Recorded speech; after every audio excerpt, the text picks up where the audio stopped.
Episode की शुरुआत में हम देखते हैं कि टोक्यो के योकोहामा सिटी के अंदर पेट्रोलिंग चल रहा है। तभी अचानक समुद्र के रास्ते से एक बड़ा सा मॉन्स्टर सिटी के अंदर घुस जाता है और आसपास के सभी बिल्डिंग्स पर हमला करने लगता है। उस मॉन्स्टर को रोकने के लिए बहुत सारे हेलीकॉप्टर्स वहां पर आ जाते हैं और उसके ऊपर फायरिंग शुरू कर देते हैं, लेकिन इस सब का उस मॉन्स्टर के ऊपर कोई असर नहीं होता। इस इंसिडेंट को सारे न्यूज चैनल पर लाइव टेलीकास्ट किया जा रहा था, जिसे पूरे सिटी के लोग देख रहे थे। आगे हमें पता चलता है कि ऐसे मॉन्स्टर को काइजू कहा जाता है और इनसे लड़ने के लिए शहर में कुछ डिवीजन फोर्सेस बनाया गया है। अब इस काइजू से लड़ने के लिए डिवीजन 3 को भेजा जाता है। फिर वो सभी सोल्जर्स हेलीकॉप्टर से उतर के उस काइजू के ऊपर लेजर से हमला करने लगते हैं। अब जैसे ही काइजू का ध्यान उन लेजर के ऊपर जाता है, एक लेडी सोल्जर लेजर मिसाइल से काइजू के ऊपर हमला कर देता है, जिससे वो काइजू वहाँ पर मारा जाता है और उसकी सभी बॉडी पर शहर के चारों तरफ फैल जाता है। इसके बाद उस काइजू के सभी बॉडी पार्ट्स को शहर से हटाने के लिए बड़ी बड़ी मशीनें लगाई जाती है और उसे हटाने का काम शुरू हो जाता है। इधर शहर के सभी रिपोर्टर्स काइजू को हराने के लिए डिवीजन 3 के सभी सोल्जर्स का तारीफ करने लगते हैं, खास करके उनके लीडर आशिरो के, जिसने उस काइजू को मिसाइल से मार डाला। इधर दूसरी तरफ हम क्लीनिंग डिपार्टमेंट पर शिफ्ट हो जाते हैं, जहां हमें क्लीनिंग स्टाफ काफका हिबिनो को देखते हैं। काफका कहता है कि सभी लड़ाई खत्म होने के बाद हमारी लड़ाई शुरू हो जाती है, लेकिन यहाँ हमें कोई चीयर्स करने के लिए नहीं होता और ना ही हमारे काम के बदले कोई हमें थैंक्स कहता है। फिर भी हम ये करते हैं ताकि शहर के बाकी लोगों को परेशानी ना हो। तभी काफका के पास एक ड्रोन आता है जो उससे काइजू का एक बॉडी सैंपल मांगता है। काफका भी उसे काइजू के शरीर का छोटा सा हिस्सा काट के दे देता है। तभी वो देखता है कि उसका एक साथी वर्कर काइजू के एक ऑर्गन को लिफ्ट करने की कोशिश कर रहा है। ये देखकर काफका उसे मना करता है, लेकिन तब तक उस ऑर्गन में एक छोटा सा धमाका हो जाता है, जिससे उस ऑर्गन के अंदर से एसिड बाहर निकलकर उस वर्कर के घुटने पर लग जाता है।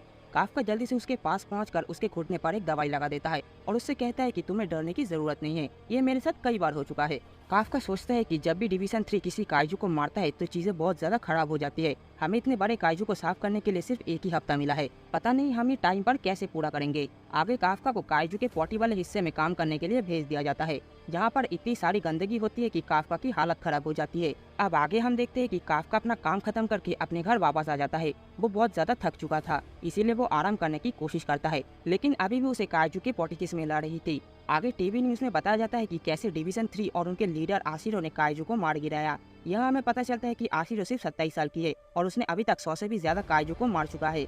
आशिरो को देखकर काफका अपने बचपन को याद करने लगता है, जहाँ पर वो दोनों एक दूसरे से प्रॉमिस करते हैं कि बड़े होकर वो लोग एक साथ काइजू से लड़ेंगे। काफका सोचने लगता है कि सफाई करना भी एक इम्पोर्टेंट काम है और इसके बिना ये शहर नहीं चल सकता। इस काम के वजह से ही मुझे एक अच्छा सा घर मिला है और मुझे खाने को भी मिलता है। अब अगली सुबह काफका फिर से अपने काम पर चला जाता है। वहाँ उसे पता चलता है कि आज से एक नया लड़का उन्हें ज्वाइन करने वाला है। उसका नाम लेनो इचिकावा है। इचिकावा डिफेंस फोर्स को ज्वाइन करना चाहता है और उसके लिए प्रिपरेशन ले रहा है। हमें पता चलता है कि काफका ने भी डिफेंस फोर्स के लिए एग्जाम दिया था, लेकिन वो फेल हो गया था। इचिकावा काफका से पूछता है कि आखिर फेल होने के बाद उसने हार क्यों मान ली और दोबारा ट्राई क्यों नहीं किया, जिस पर काफका बताता है कि मैंने एग्जाम पर अपनी पूरी कोशिश की थी, शायद मैं यहीं तक पहुंच सकता था। तुम ये समझ जाओगे जब तुम मेरे एज पर आओगे। काफका की बातें सुनकर इचिकावा कहता है कि मैं कभी भी गिव अप नहीं करने वाला, चाहे इसके लिए मेरी जान क्यों न चली जाए। अब अगले सीन में हम देखते हैं कि काइजू के हर एक बॉडी पार्ट्स को ले जाने के लिए सभी स्टाफ को अलग अलग टीम में बांट दिया जाता है।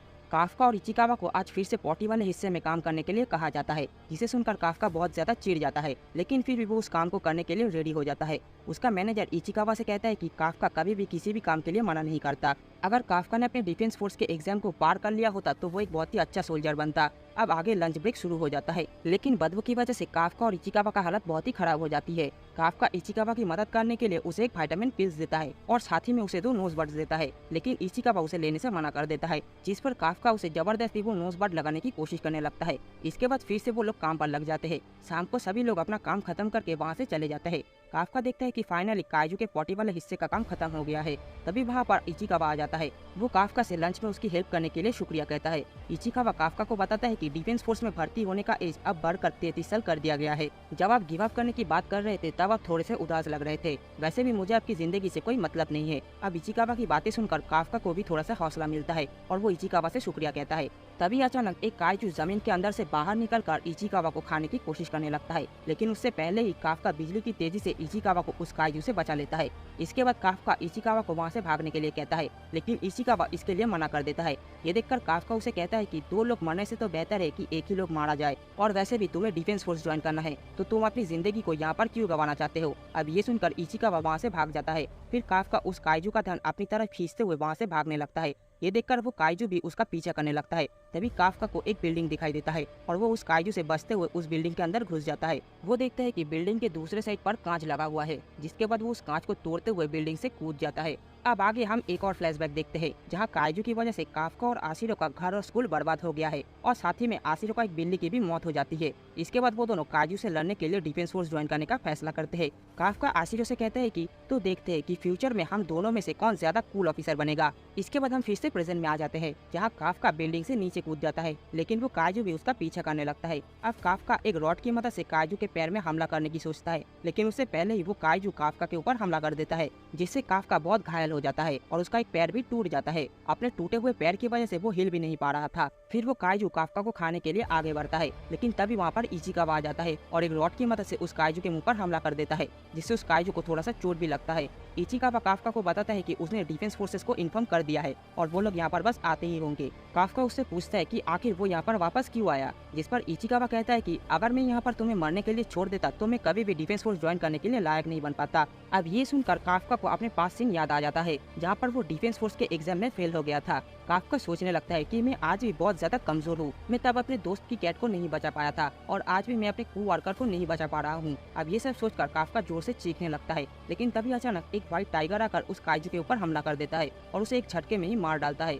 आशिरो अपने साथियों से काफका और इचिकावा का ध्यान रखने के लिए कहती है और खुद उस एरिया में बाकी के काइजू को ढूंढने निकल जाती है। आशिरो को वहाँ पर देखकर काफका बहुत ज्यादा शॉक हो जाता है। इसके बाद हम काफका को हॉस्पिटल बेड में देखते हैं। वो वहाँ पर आशिरो के बारे में सोचने लगता है। उसके बगल वाले बेड पर इचिकावा लेटा हुआ था। वो काफका से कहता है कि अगर तुमने उस वक्त काइजू से मेरी जान नहीं बचाई होती तो आज मैं मर चुका होता। तुम उस वक्त बहुत ही कूल लग रहे थे, तुम्हें डिफेंस फोर्स ज्वाइन कर लेना चाहिए। अब इचिकावा की बातें सुनकर काफका को आशिरो के साथ अपना प्रॉमिस याद आ जाता है। वो खुद से कहता है कि मैं हर वक्त अपने आप से नहीं भाग सकता। इसके बाद काफका इचिकावा को शुक्रिया कहता है और एक और बार फिर से डिफेंस फोर्स के एग्जाम देने का फैसला करता है। तभी अचानक उसके सामने एक छोटा सा काइजू आ जाता है। वो काइजू काफका से कहता है कि आखिरकार मैंने तुम्हें ढूंढ ही लिया। इसके बाद वो काइजू काफका के शरीर में घुस जाता है, जिससे उसके शरीर में चेंजेस होना शुरू हो जाता है। काफका को ऐसा देखकर इचिकावा उसके पास चला जाता है। इचिकावा देखता है कि काफका इंसान से एक काइजू में बदल गया है। काफका को ऐसा देखकर इचिकावा डर जाता है। काफका उसे समझाने की कोशिश करता है कि ये वही है, लेकिन तभी एक और इंसान काफका को इस रूप में देख लेता है और तुरंत डिफेंस फोर्स में इन्फॉर्म कर देता है।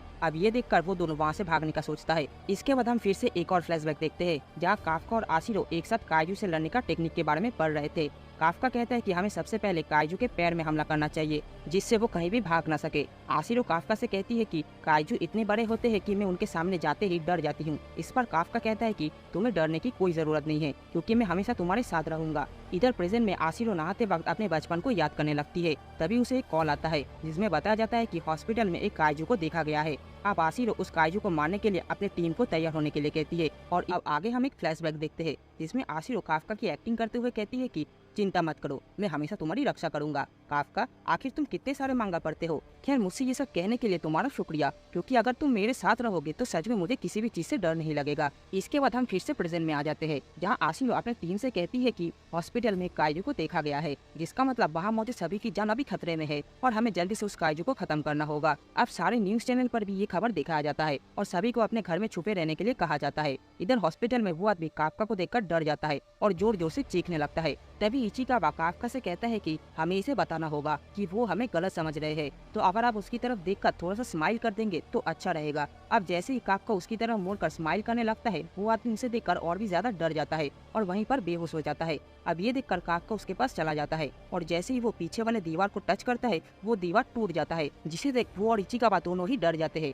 काफका कहता है कि क्या सच में ये मैंने किया है? इसका मतलब मैं अब पूरी तरह से काइजू में बदल गया हूँ। इचिकावा उससे कहता है कि जल्दी ही डिफेंस फोर्स यहाँ पर आने वाले हैं, तो अब उन्हें यहाँ से भागना चाहिए। अब ये कहकर इचिकावा खिड़की से कूद जाता है, जिसके पीछे काफका भी नीचे जंप मार देता है। दूसरी तरफ आशिरो को पता चलता है कि काइजू हॉस्पिटल से भाग गया है और अब वो इवैक्यूएटेड एरिया की तरफ जा रहे हैं। इधर इचिकावा भागते हुए सोचने लगता है कि आखिर यहाँ पर चल क्या रहा है। काफका एक काइजू में कब बदल गए और कैसे बदल गए, वो सच में काइजू है भी या नहीं, मुझे ये कंफर्म करके देखना होगा। फिर वो पीछे मुड़कर काफका से पूछता है कि क्या वो ठीक है, जिस पर काफका कहता है कि उसे खुद नहीं पता कि वो ठीक है या नहीं। इचिकावा देखता है कि काफका के अंदर से ऑक्टोपस की तरह बहुत सारे टेंटिकल्स बाहर निकले हुए हैं। ये देखकर इचिकावा उससे पूछता है कि क्या ये आपका कोई स्पेशल मोड है, जिस पर काफका कहता है कि उसे नहीं पता ये सब उसके साथ क्या हो रहा है। इसके बाद काफका अचानक से एक बर्ड को पकड़कर जिंदा चबा जाता है और फिर से अपने नॉर्मल काइजू फॉर्म में आ जाता है। वो इचिकावा से कहता है कि उसे बहुत जोरों की बाथरूम लगी है, लेकिन उसे नहीं पता वो ये करेगा कैसे, क्योंकि उसे अपने बॉडी के ऊपर कोई कंट्रोल नहीं है।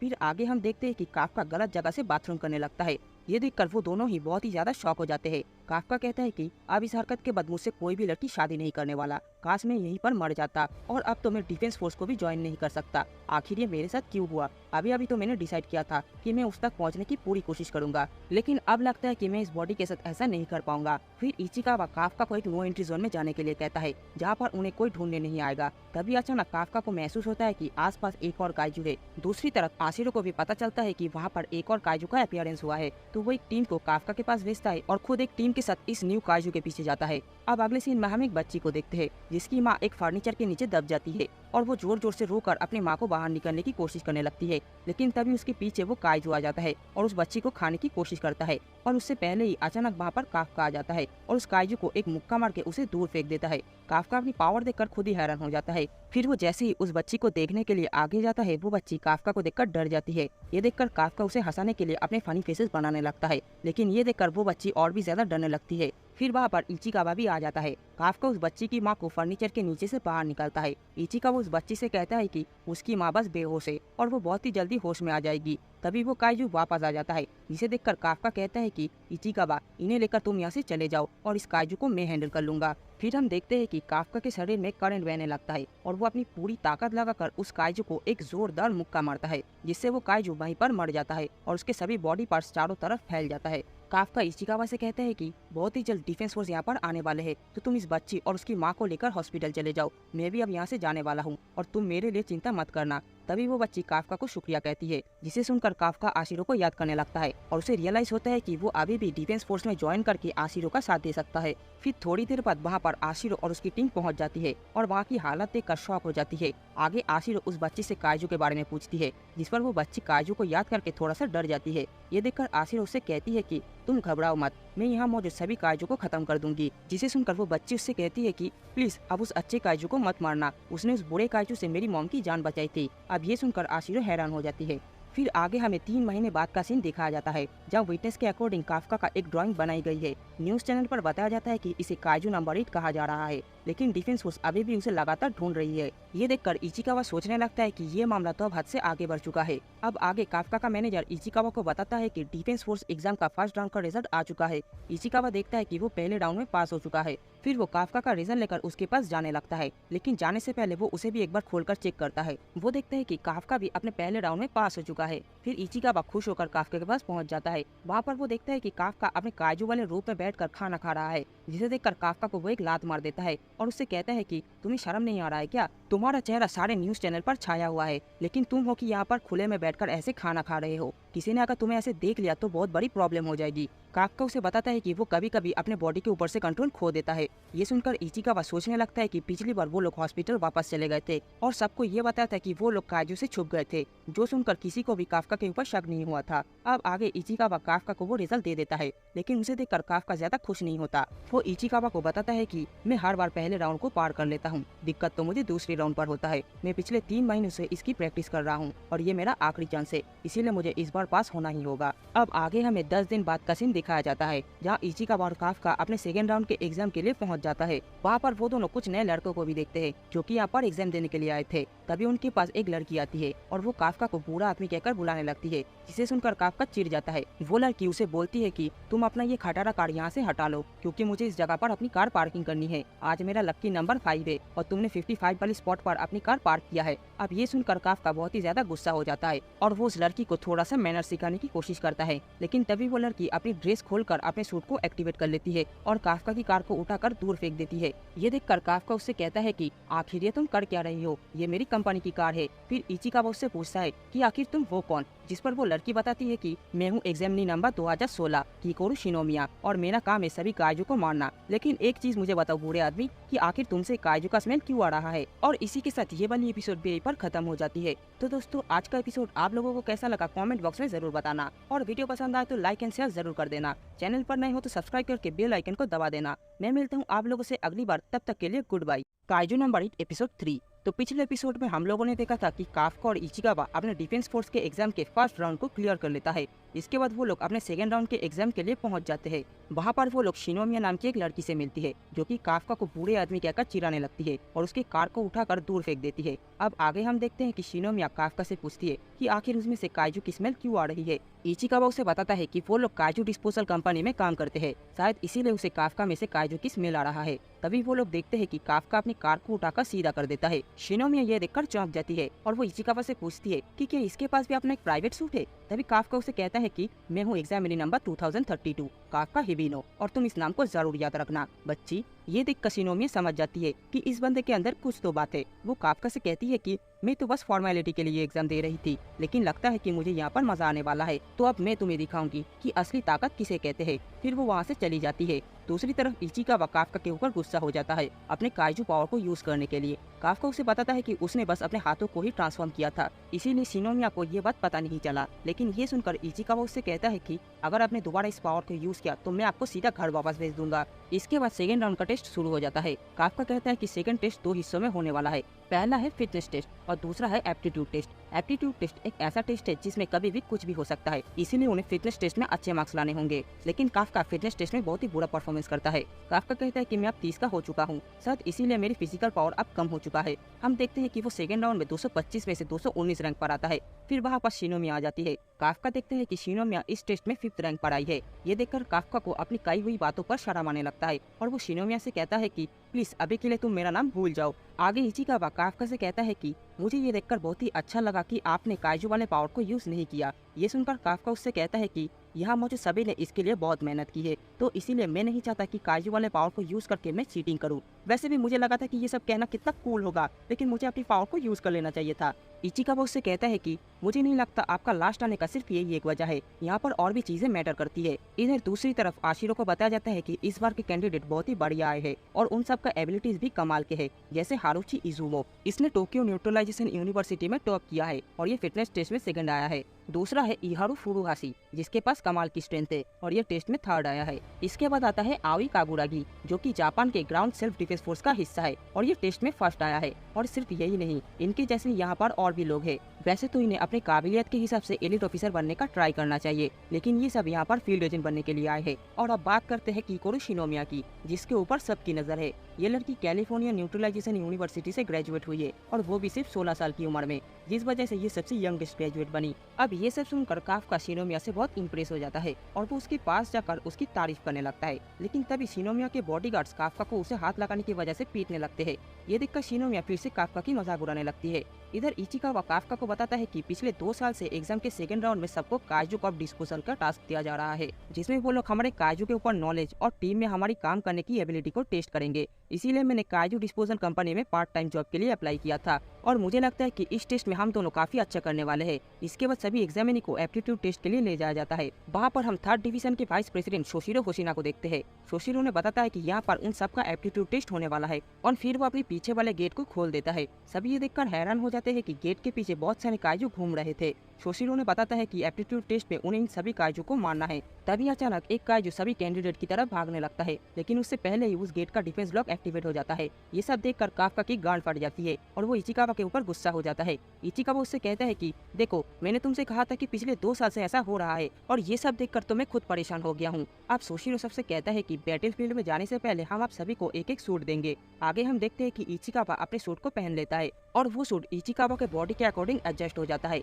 इचिकावा को फील होता है कि ये सूट पहनने के बाद उसकी ताकत अब पहले से बढ़ गई है। शोशिरो सबको बताता है कि ये defence force kaiju compact suit है और ये काइजू की ऑर्गेनिक बॉडी से बना है, जो कि पहनने वाले की ताकत को बहुत ज्यादा बढ़ा देती है। इस टाइम हमारे पास काइजू से लड़ने के लिए इससे बेहतर हथियार नहीं है। इसके बाद 3rd डिवीजन के ऑपरेटर कोनोमी सबके अनलिस्ट पावर को मेजर करना शुरू कर देती है। हम देखते हैं कि इचिकावा सूट के 8% पावर को अनलिस्ट कर पा रहा है, इजुमो 18%, आवी 15%, फुरुहाशी 14% पावर को अनलिस्ट कर पा रहा है। फुरुहाशी अपनी स्टैट को देखकर थोड़ा सा डिसअपॉइंटेड हो जाता है।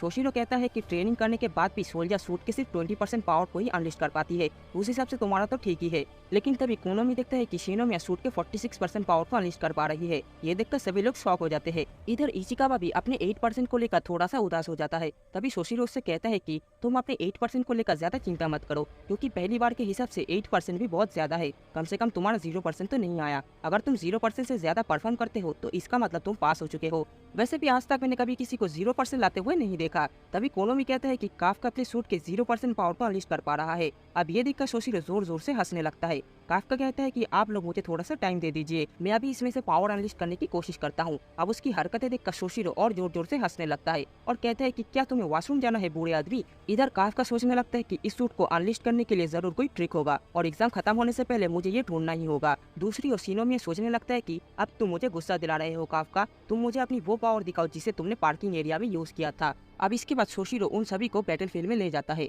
वो सभी कैंडिडेट को बताता है कि इस एरिया में एक होंजू और 36 योजू है। इन्होंने पिछले सन काफी तबाही मचाई थी और इनके वजह से कई लोग मारे भी गए थे। इसके बाद हमने इन्हें जिंदा पकड़ लिया था जिससे हम इन्हें ट्रेनिंग करने के लिए यूज कर सके। आप सभी को इनसे लड़ने के लिए एंटी कायू वेपन्स दिया जाएगा और आप सभी के ऊपर एक एक ड्रोन से नजर रखी जाएगी। लड़ाई के वक्त अगर किसी भी पॉइंट में हमें ऐसा लगा कि आपकी जान को खतरा है तो हम आपके शूट के शील्ड को ऑन कर देंगे, लेकिन इसका मतलब ये भी होगा कि आप इस एग्जाम में फेल हो चुके हैं। तो अगर आप लोग इसके लिए तैयार है तो आप सभी आगे बढ़ सकते हैं। फिर सभी लोग लड़ाई के मैदान में कूद जाते हैं। शिनोमिया सबसे पहले आगे जाकर एक काइजू को मार डालती है और आगे बढ़ते हुए सभी काइजूस को मारने लगती है। उसकी स्पीड देखकर सभी लोग हैरान हो जाते हैं। वही दूसरी तरफ काफ्का 0% की वजह से अपने गन को भी ठीक से नहीं उठा पा रहा था। शोशिरो सबको बताता है कि उनकी परफॉर्मेंस को 3rd डिवीजन के लीडर आशिरो खुद देख रही है, तो टेस्ट में सभी अपना बेस्ट देना। अब ये सुनकर काफ्का को फिर से आशिरो को किया हुआ वादा याद आ जाता है और वो फिर से जोश में आ जाता है। वो इचिकावा से कहता है कि इचिकावा, तुम्हें क्या लगता है कि हम पर ड्रोन से नजर क्यों रखी गई है? अगर उन्हें सिर्फ ये चेक करना है कि कितने काइजूस मरे हैं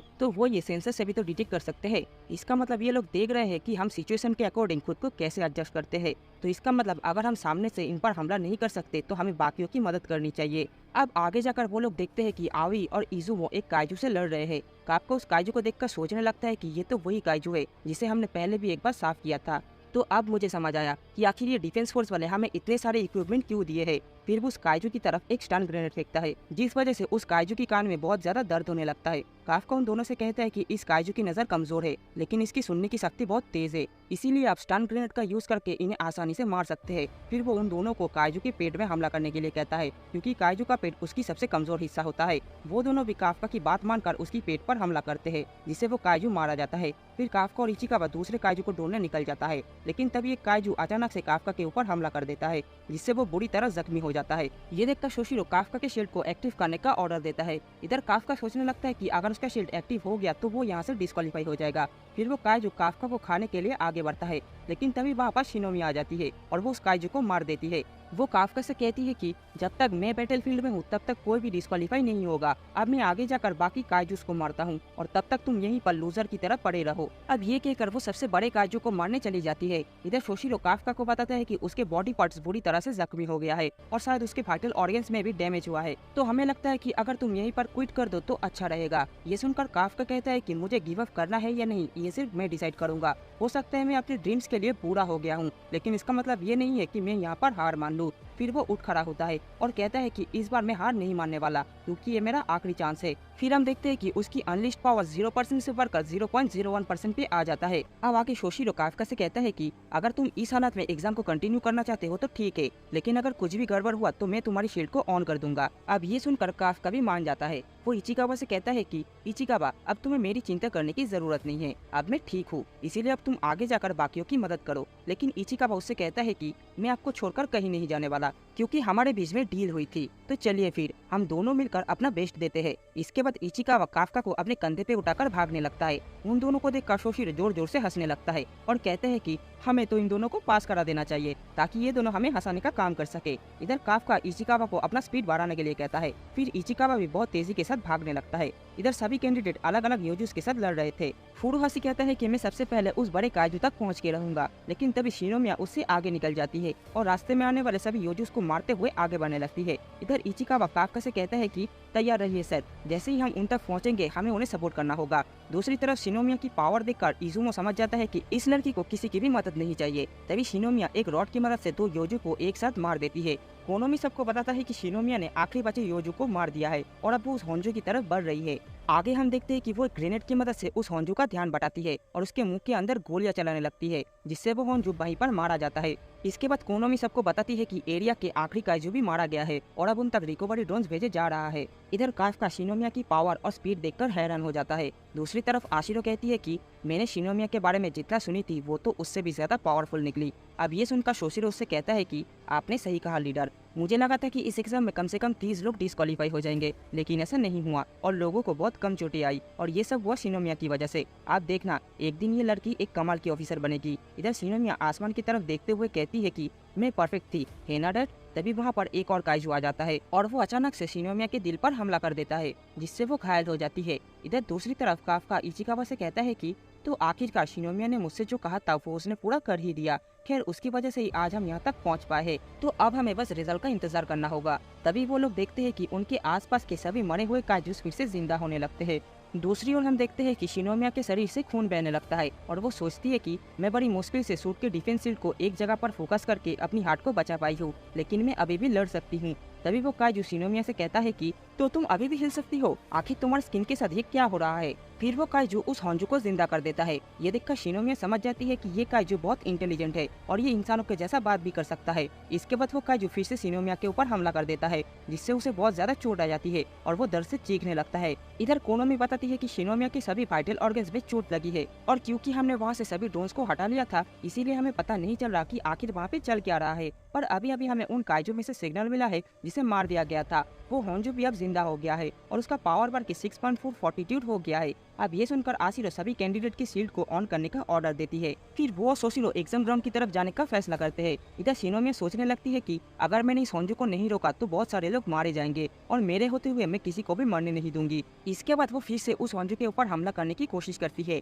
लेकिन वो होंजू उसे एक ही झटके में दूर फेंक देता है। तभी उसे अपने बचपन का एक सीन याद आता है जहाँ पर वो मिडिल स्कूल में टॉप रैंक पर आई थी और उसके दोस्त दूसरे नंबर पर आई थी। उसका फ्रेंड सेकंड आने के बाद भी उसके डैड ने उसे बहुत शाबाशी दी और उसकी रिजल्ट को सेलिब्रेट करने लगे। वहीं दूसरी तरफ शिनोमिया की जिंदगी में ये सब नहीं था। बाद में जब उसके फादर को ये बात पता चला, तब वो शिनोमिया से कहने लगे कि मुझे इससे कोई फर्क नहीं पड़ता कि तुम फर्स्ट आई या सेकंड। एक बार सक्सेस मिलने का मतलब ये नहीं है कि तुम उसे सेलिब्रेट करने लगो। अगर तुम ऐसा करते हो तो तुम अगली बार फेल हो जाओगी। जैसे ही तुम्हें सक्सेस मिले तो तुम अगले गोल की तरफ बढ़ जाओ। तुम्हें इस देश के लिए परफेक्ट होना पड़ेगा, खास करके अपनी मरे हुए माँ के लिए। अब प्रेजेंट में शिनोमिया इस चीज को याद करके एक बार फिर से उस होंजू के ऊपर हमला करने की सोचता है, लेकिन अपनी चोट की वजह से वो ये नहीं कर पाती। वही दूसरी तरफ वो होंजू पूरी तरह से रीजेनरेट हो जाता है और शिनोमिया के ऊपर हमला करने के लिए अपनी एनर्जी को एक जगह पर फोकस करने लगता है। ये देखकर शिनोमिया समझ जाती है कि ये उसका आखिरी समय है, लेकिन तभी वहाँ पर काफका आ जाता है और वो शिनोमिया से कहता है कि तुमने बहुत अच्छा काम किया लड़की, अब सब कुछ तुम मुझ पर छोड़ दो। फिर वो शिनोमिया को उस होंजू के हमले से बचा लेता है और खुद को अपने काजू वाले फॉर्म में ट्रांसफॉर्म कर लेता है।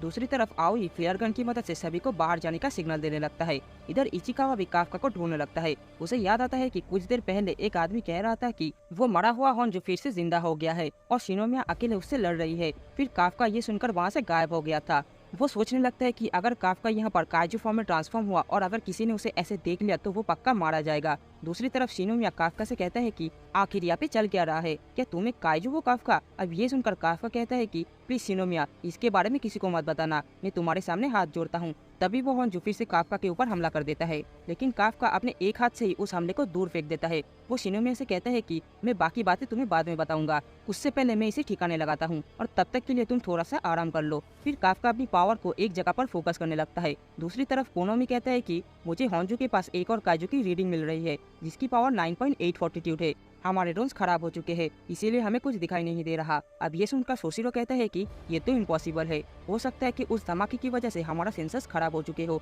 और अगर ऐसा नहीं हुआ तो इसका मतलब ये अब तक का सबसे पावरफुल काइजू है। इधर काफका अपनी पूरी ताकत लगाकर उस होंजू को एक जोरदार मुक्का मार देता है, जिससे उस होंजू का चेहरे उड़ जाता है और वो होंजू बाई पर मारा जाता है। अब ये देखकर शिनोमिया की होश उड़ जाती है। फिर काफका शिनोमिया से कहता है कि लगता है कि तुम बिल्कुल ठीक हो, मुझे ये देखकर बहुत खुशी हुई और एक बात, तुम्हें अपने आप को ऐसे खतरे में नहीं डालना चाहिए। तभी इचिकावा पीछे से आकर काफका के सिर में एक चांटा मार देता है और कहता है कि तुम्हें भी ये बात याद रखनी चाहिए। इसके बाद शिनोमिया वहाँ पे बेहोश हो जाती है। अब थोड़ी देर बाद वहाँ पर आशिरो और उसकी टीम पहुँच जाती है। सोशिरो वहाँ की हालत देखकर समझ जाता है कि उसने पहले भी ऐसा कुछ देख रखा है। तभी कोनोमी उन्हें कहता है कि बाकी के 3 कैंडिडेट भी सेक्टर 6 में पहुंच चुकी है। दूसरी ओर सोशिरो कहता है कि शिनोमिया कितनी भी पावरफुल क्यों ना हो, लेकिन वो भी इतना डैमेज नहीं दे सकती, जरूर यहाँ पर कुछ तो चल रहा है। अब आगे हम देखते हैं कि काफका को हॉस्पिटल में भर्ती किया गया है। इचिकावा उसे बताता है कि शिनोमिया की हालत अब ठीक है और उसे डिफेंस फोर्स का बेस्ट ट्रीटमेंट दिया जा रहा है। अब ये सुनकर काफका कहता है कि आखिर मुझे बेस्ट ट्रीटमेंट क्यों नहीं मिल रही? तो इचिकावा उससे कहता है कि तुम्हें बस छोटी सी चोट लगी है और वो तो मरते मरते बचा है, इसीलिए उसे बेस्ट ट्रीटमेंट मिल रही है।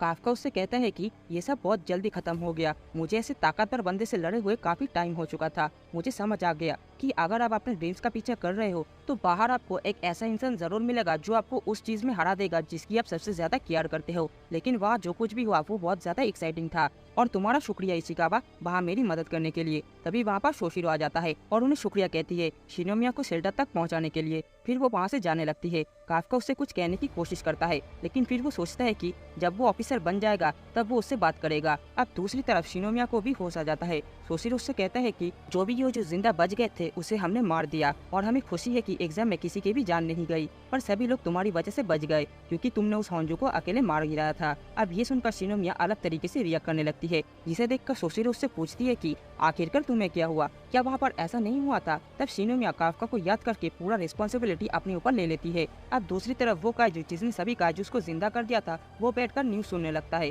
जिसमें बताया जाता है कि डिफेंस फोर्स एग्जाम में किसी की भी जान नहीं गई। अब ये सुनकर वो काइजू उदास हो जाता है और सोचता है कि ये तो इम्पॉसिबल है, क्या सच में वहाँ पर कोई ऐसा था जो इतना ताकतवर है। इसके बाद वो काइजू एक इंसान में ट्रांसफॉर्म हो जाती है और हम देखते हैं कि वो काइजू काफ्का के डिस्पोजल कंपनी में अभी अभी भर्ती हुई है। अब आगे हम देखते हैं कि रिजल्ट के दिन काफ्का टेंशन के मारे जोर जोर से चीखने लगता है। तभी उनके मैनेजर उन्हें बताता है कि टेस्ट का रिजल्ट आ चुके हैं। फिर काफ्का और इशिकावा डिसाइड करते हैं कि वो लोग रिजल्ट को एक साथ 3 गिनने पर खोलेंगे। काफ्का सोचता है कि ये उसका आखिरी चांस है, अगर वो इस बार पास नहीं हुआ तो वो आशिरो का साथ कभी नहीं दे पाएगी। फिर वो दोनों एक साथ अपने एनवलप को खोलते हैं। अब अगले सीन में हम देखते हैं कि सभी पास हुए कैंडिडेट को एक सेरेमनी पर बुलाया जाता है। वहाँ इजुमो आयोई से कहता है कि मुझे लगा ही था कि तुम पास हो जाओगे, जिस पर आयोई कहता है तुम्हारे बारे में भी मुझे यही लगा था और वैसे भी यहाँ पर जितने भी लोग प्रेजेंट है वो सब यहाँ पर होना डिजर्व करते हैं। तभी वहाँ पर शिनोमिया आ जाती है और हमें पता चलता है कि शिनोमिया ने एग्जाम पर टॉप किया है। इधर फुरोहाशी इशिकावा से काफ्का के बारे में पूछता है लेकिन इशिकावा उससे कुछ बता पाता इससे पहले ही वहाँ पर आशिरो आ जाता है। इसके बाद शिनोमिया को भी स्टेज पर बुलाया जाता है क्योंकि उसने एग्जाम में टॉप किया था। आशिरो उससे कहती है कि आज से तुम सब डिफेंस फोर्स का हिस्सा हो, जिस पर शिनोमिया कहती है कि मैं सभी 27 ऑफिसर की तरफ से ये प्रॉमिस करती हूँ कि हम लोग इंसानों को बचाने के लिए अपनी जान भी दे देंगे। तब आशिरो कहती है कि तुम एग्जाम में हुए एक्सीडेंट में सबकी बहुत मदद की है, इसके लिए तुम्हारा शुक्रिया। अब ये सुनकर शिनोमिया सोचने लगती है कि ये सब मैंने नहीं किया, इसका हकदार तो सिर्फ काफ्का है, लेकिन वो आखिर है कहाँ। उसने मुझे वहाँ पर एक छोटी बच्ची की तरह ट्रीट किया था, जो मेरे लिए बहुत ही शर्म की बात है। मुझे उसके इस काइजू रूप के बारे में सच जानना है। तभी वहाँ पर काफ्का आ जाता है, जिसे देख शिनोमिया खुश हो जाती है। इसके बाद हमें एक फ्लैशबैक दिखाया जाता है जहाँ कोनोमी बताती है कि काफ्का हिबिनो एग्जाम में फेल हो चुका है क्योंकि उसने एग्जाम में 0 स्कोर किया है, इसीलिए उसके बारे में बात करने का कुछ नहीं है। तभी शोशिरो कहता है कि अगर कोई इसे अपने टीम में नहीं लेना चाहता तो मैं इसे रखूंगा, भले ही इसने एग्जाम में 0 स्कोर किया हो, लेकिन उसे काइजू के बारे में बहुत नॉलेज है और उसने एग्जाम में बाकी सबकी भी बहुत मदद की थी। और उसकी सबसे बड़ी खासियत ये है कि ये बंदा बहुत ही ज्यादा फनी है। मुझे नहीं पता कि वो कभी भी एक फुल ऑफिसर बन पाएगी या नहीं, लेकिन मैं अपने कैडेट के तौर पे इसे अपने टीम में रखना चाहता हूँ। अब प्रेजेंट में आशिरो सबसे कहती है कि मैं बहुत ही खुश हूँ कि आप लोगों ने डिफेंस फोर्स को ज्वाइन किया। पिछले कुछ सालों से हमें हायर फोर्टिट्यूड वाले काइजूस देखने को मिल रहा है और अब एग्जाम में हम लोगों ने देखा था कि मरे हुए काइजूस फिर से जिंदा हो गए, तो आगे आने वाले मिशन आप लोगों के लिए और भी ज्यादा खतरनाक होने वाला है। हो सकता है कि आपके पहले मिशन पर ही आपकी जान चली जाए, इसीलिए मैं चाहती हूँ कि आप लोग मुझ पर पूरा भरोसा करें। मैं आप लोगों से वादा करती हूँ कि मैं आपके सामने आप लोगों का शील्ड और भाला बन के खड़ी रहूंगी। अब ये सुनकर काफ्का बहुत ज्यादा मोटिवेट हो जाता है और कहता है कि और मैं भी तुम्हारे साथ खड़ा रहूंगा आशिरो। अब ये सुनकर सभी लोग हैरान हो जाते हैं। आशिरो से कहती है कि काफ्का हिबिनो, तुमने मुझे बीच पर डिस्टर्ब किया है और एक सीनियर ऑफिसर की डिसरेस्पेक्ट की है, इसीलिए अब तुम्हें 100 पुशअप्स मारने होंगे। अब ये सुनकर काफ्का सोचने लगता है कि मैं तो ये जोर से नहीं बोलना चाहता था, ये गलती से हो गया। इधर काफ्का की हरकतें देखकर शोशिरो जोर जोर से हंसने लगता है और कहता है कि इसने तो अभी से मजाक करना शुरू कर दिया। कैप्टन, मुझे नहीं लगता कि आपको इसे इतनी बड़ी सजा देना चाहिए। फिर वो आशिरो की तरफ देखता है और सोचता है कि क्या मैंने अभी अभी कैप्टन को हंसते हुए देखा। खैर जो भी हो, लेकिन मैं काफ्का को सिर्फ इसी वजह से अपने टीम में नहीं रखा हूँ। जब वहाँ पे सभी काइजू जिंदा होने लगे थे तब हमें एक 9.8 फोर्टिट्यूड का काइजू सिग्नल मिला था। मुझे अभी भी लगता है कि वो एक टेक्निकल एरर थी, लेकिन उसी वक्त काफ्का के वाइटल सिग्नल आना बंद हो गया था। मुझे ये बात बहुत ही अजीब लगा, इसीलिए मैंने उसे अपने टीम में रखा है ताकि मैं उस पर नजर रख सकूं। इधर सभी लोग काफ्का को अपने 100 पुशअप्स पूरा करने के लिए चीयर अप करने लगते हैं, लेकिन इससे पूरा करते हुए वो बुरी तरह से थक जाता है। तभी उससे बात करने के लिए शिनोमिया उसे बुलाने आती है, जिसे देख फुरोहाशी उससे कहता है कि क्या तुम मुझसे अपने प्यार का इजहार करने वाले हो शिनोमिया। ये सुनकर शिनोमिया उसे ना कह देती है। काफ्का कहता है कि अब तुम्हें मुझसे क्या काम है, मैं बहुत ही ज्यादा थक चुका हूँ। तभी शिनोमिया आकर उसे एक लात मारती है और उसे अपने साथ ले जाती है। अब आगे हम देखते हैं कि एक कैफे में काफ्का और इशिकावा शिनोमिया को सारी कहानी सुनाता है। इसे सुनकर शिनोमिया कहती है कि क्या तुम सच में काइजू को खा लिया है? छी यार, तुम कितना घटिया हो। फिर काफ्का उससे कहता है कि मुझे लगता है कि हमें सब कुछ डिफेंस फोर्स को बता देना चाहिए, हो सकता है कि वो लोग मुझे ठीक कर दे। जिस पर शिनोमिया कहती है कि तुम्हारे साथ ऐसा कुछ भी नहीं होने वाला। हो सकता है कि वो लोग तुम्हें ना मारे, लेकिन वो लोग हर रोज तुम पर नए नए एक्सपेरिमेंट करेंगे, जिस वजह से तुम कभी भी एक डिफेंस ऑफिसर नहीं बन पाओगे। और इसके अलावा अगर उन्हें एक बार किसी काइजू के पावर का पता चलता है तो वो लोग उसके बॉडी पार्ट से पावरफुल हथियार बनाने लगते हैं। अब ये सब सुनकर काफ्का की गांड पड़ जाती है और वो शिनोमिया से कहता है कि प्लीज शिनोमिया, इसके बारे में किसी को मत बताना, मैं तुम्हारे सामने हाथ जोड़ता हूँ। फिर शिनोमिया उसे एक लात मार के दूर कर देती है और कहती है कि ठीक है, तुमने मेरी जान बचाई थी, इसीलिए मैं किसी को कुछ नहीं बताऊंगी, लेकिन अगर मुझे ऐसा लगा कि तुम इंसानों के लिए खतरा बन चुके हो तो मैं तुम्हें मारने से पहले एक बार भी नहीं सोचूंगी। अब अगले दिन सभी का ट्रेनिंग सेशन स्टार्ट हो जाता है, जहाँ इचिकाबा आगे बढ़ता है और अपने सभी टारगेट को हिट करता है। हम देखते हैं कि इचिकाबा ने अपने टास्क को 2 मिनट और 35 सेकंड में कंप्लीट कर लेता है और वो अपने सूट के 18% पावर को यूज कर पा रहा है। ये देखकर फुरोहाशी सोचता है कि इचिकाबा ने अपने पर्सनल बेस्ट स्कोर को अचीव कर लिया है, तो मुझे भी कुछ करना होगा। फिर वो भी अपने ट्रेनिंग टास्क को कंप्लीट करने चला जाता है। फुरोहाशी इसे 2 मिनट 15 सेकंड में कंप्लीट कर लेता है और हम देखते हैं कि वो अपने सूट के 20% पावर को यूज कर पा रहा है। अब फुरोहाशी कहते हैं कि देखो इचिकाबा, मैं तुमसे जीत गया, अब तुम अपने आप पर इतना भी घमंड मत करो। तभी वो लोग देखते हैं कि शिनोमिया ने अपने टास्क को 1 मिनट और 16 सेकंड में कंप्लीट कर लेती है और वो अपने सूट के 55% पावर को यूज कर पा रही है। तब शिनोमिया उनसे कहती है कि क्या तुम लोग कंपटीशन कर रहे हो, और इसका क्या फायदा, तुम दोनों का स्कोर मिलाकर भी मुझसे कम है। अब आगे सभी लोग एक एक करके अपने टास्क को कंप्लीट करने लगते हैं। हम देखते हैं कि काफ्का अपने टास्क को 6 मिनट और 39 सेकंड में कंप्लीट कर लेता है और वो अपने सूट के 1% पावर को यूज कर पाता है। ये देखकर काफ्का बहुत ही ज्यादा खुश हो जाता है और वो शिनोमिया के पीछे भागने लगता है और उससे कहते हैं कि तुमने देखा, फाइनली मैंने 0 से 1% पे आ गया। फिर शिनोमिया उससे कहती है कि तो तुम मेरे पीछे क्यों भाग रहे हो, तुम्हारा सिर्फ 1% है और मेरा 55%। तभी सोशिरो उससे कहते हैं कि काफ्का, अगर तुमने ऐसे ही परफॉर्म किया तो तुम कभी भी एक ऑफिसर नहीं बन पाओगे और तुम्हें 3 महीनों में डिफेंस फोर्स से निकाल दिया जाएगा। तो चलो, अब तुम सभी ग्राउंड के 10 चक्कर लगाओगे। अब ये सुनकर सभी लोग उदास हो जाते हैं, जिसे देखकर सोशिरो कहता है कि तो तुम सबको इससे प्रॉब्लम है, तो अब तुम लोग इस ग्राउंड के 15 चक्कर लगाने वाले हो। फिर सोशिरो कोनोमी को बताता है कि इन लोगों के बीच में एक हेल्दी कॉम्पिटिशन चल रहा है, जिससे ये लोग और भी ज्यादा ताकतवर हो जाएंगे, चाहे वो खुद वहाँ पर मौजूद रहे या ना रहे। अब आगे वो सभी अपने ट्रेनिंग को कंप्लीट करके नहाने चले जाते हैं, जहाँ फुरोहाशी और इचिकाबा अपने मसल को कंपेयर करने लगते हैं। तभी काफ्का उनसे कहते हैं कि चुप करो नादान लड़को, और जरा एक हार्ड वर्किंग मैन के मसल्स को देखो। अब उसकी बॉडी देखकर फुरोहाशी शॉक हो जाता है, लेकिन तभी काफ्का अपने सांस को छोड़ देता है, जिससे उसका पेट बाहर आ जाता है। अब ये देखकर फुरोहाशी जोर जोर से हंसने लगता है और कहता है कि इस पेयर टायर को लेकर तुम कभी भी एक ऑफिसर नहीं बन पाओगे। तभी वहाँ पर आवी आ जाता है और उसकी बॉडी देखकर सभी लोग शर्म के मारे पानी में चले जाते हैं। इधर दूसरी तरफ शिनोमिया और उसके साथी भी नहाने के लिए जाती है, जहाँ वो लोग कैप्टन आशिरो से मिलते हैं। आशिरो उनसे कहती है कि तुम लोग यहाँ आ सकते हो, क्योंकि मैं यहाँ से बस जाने ही वाली हूँ, तो क्या तुम ठीक हो शिनोमिया? जिस पर शिनोमिया हाँ कहती है। वो आशिरो की बॉडी देखकर बहुत ही ज्यादा इंप्रेस हो जाती है और उससे पूछती है कि वो डेली किस टाइप की ट्रेनिंग करती है।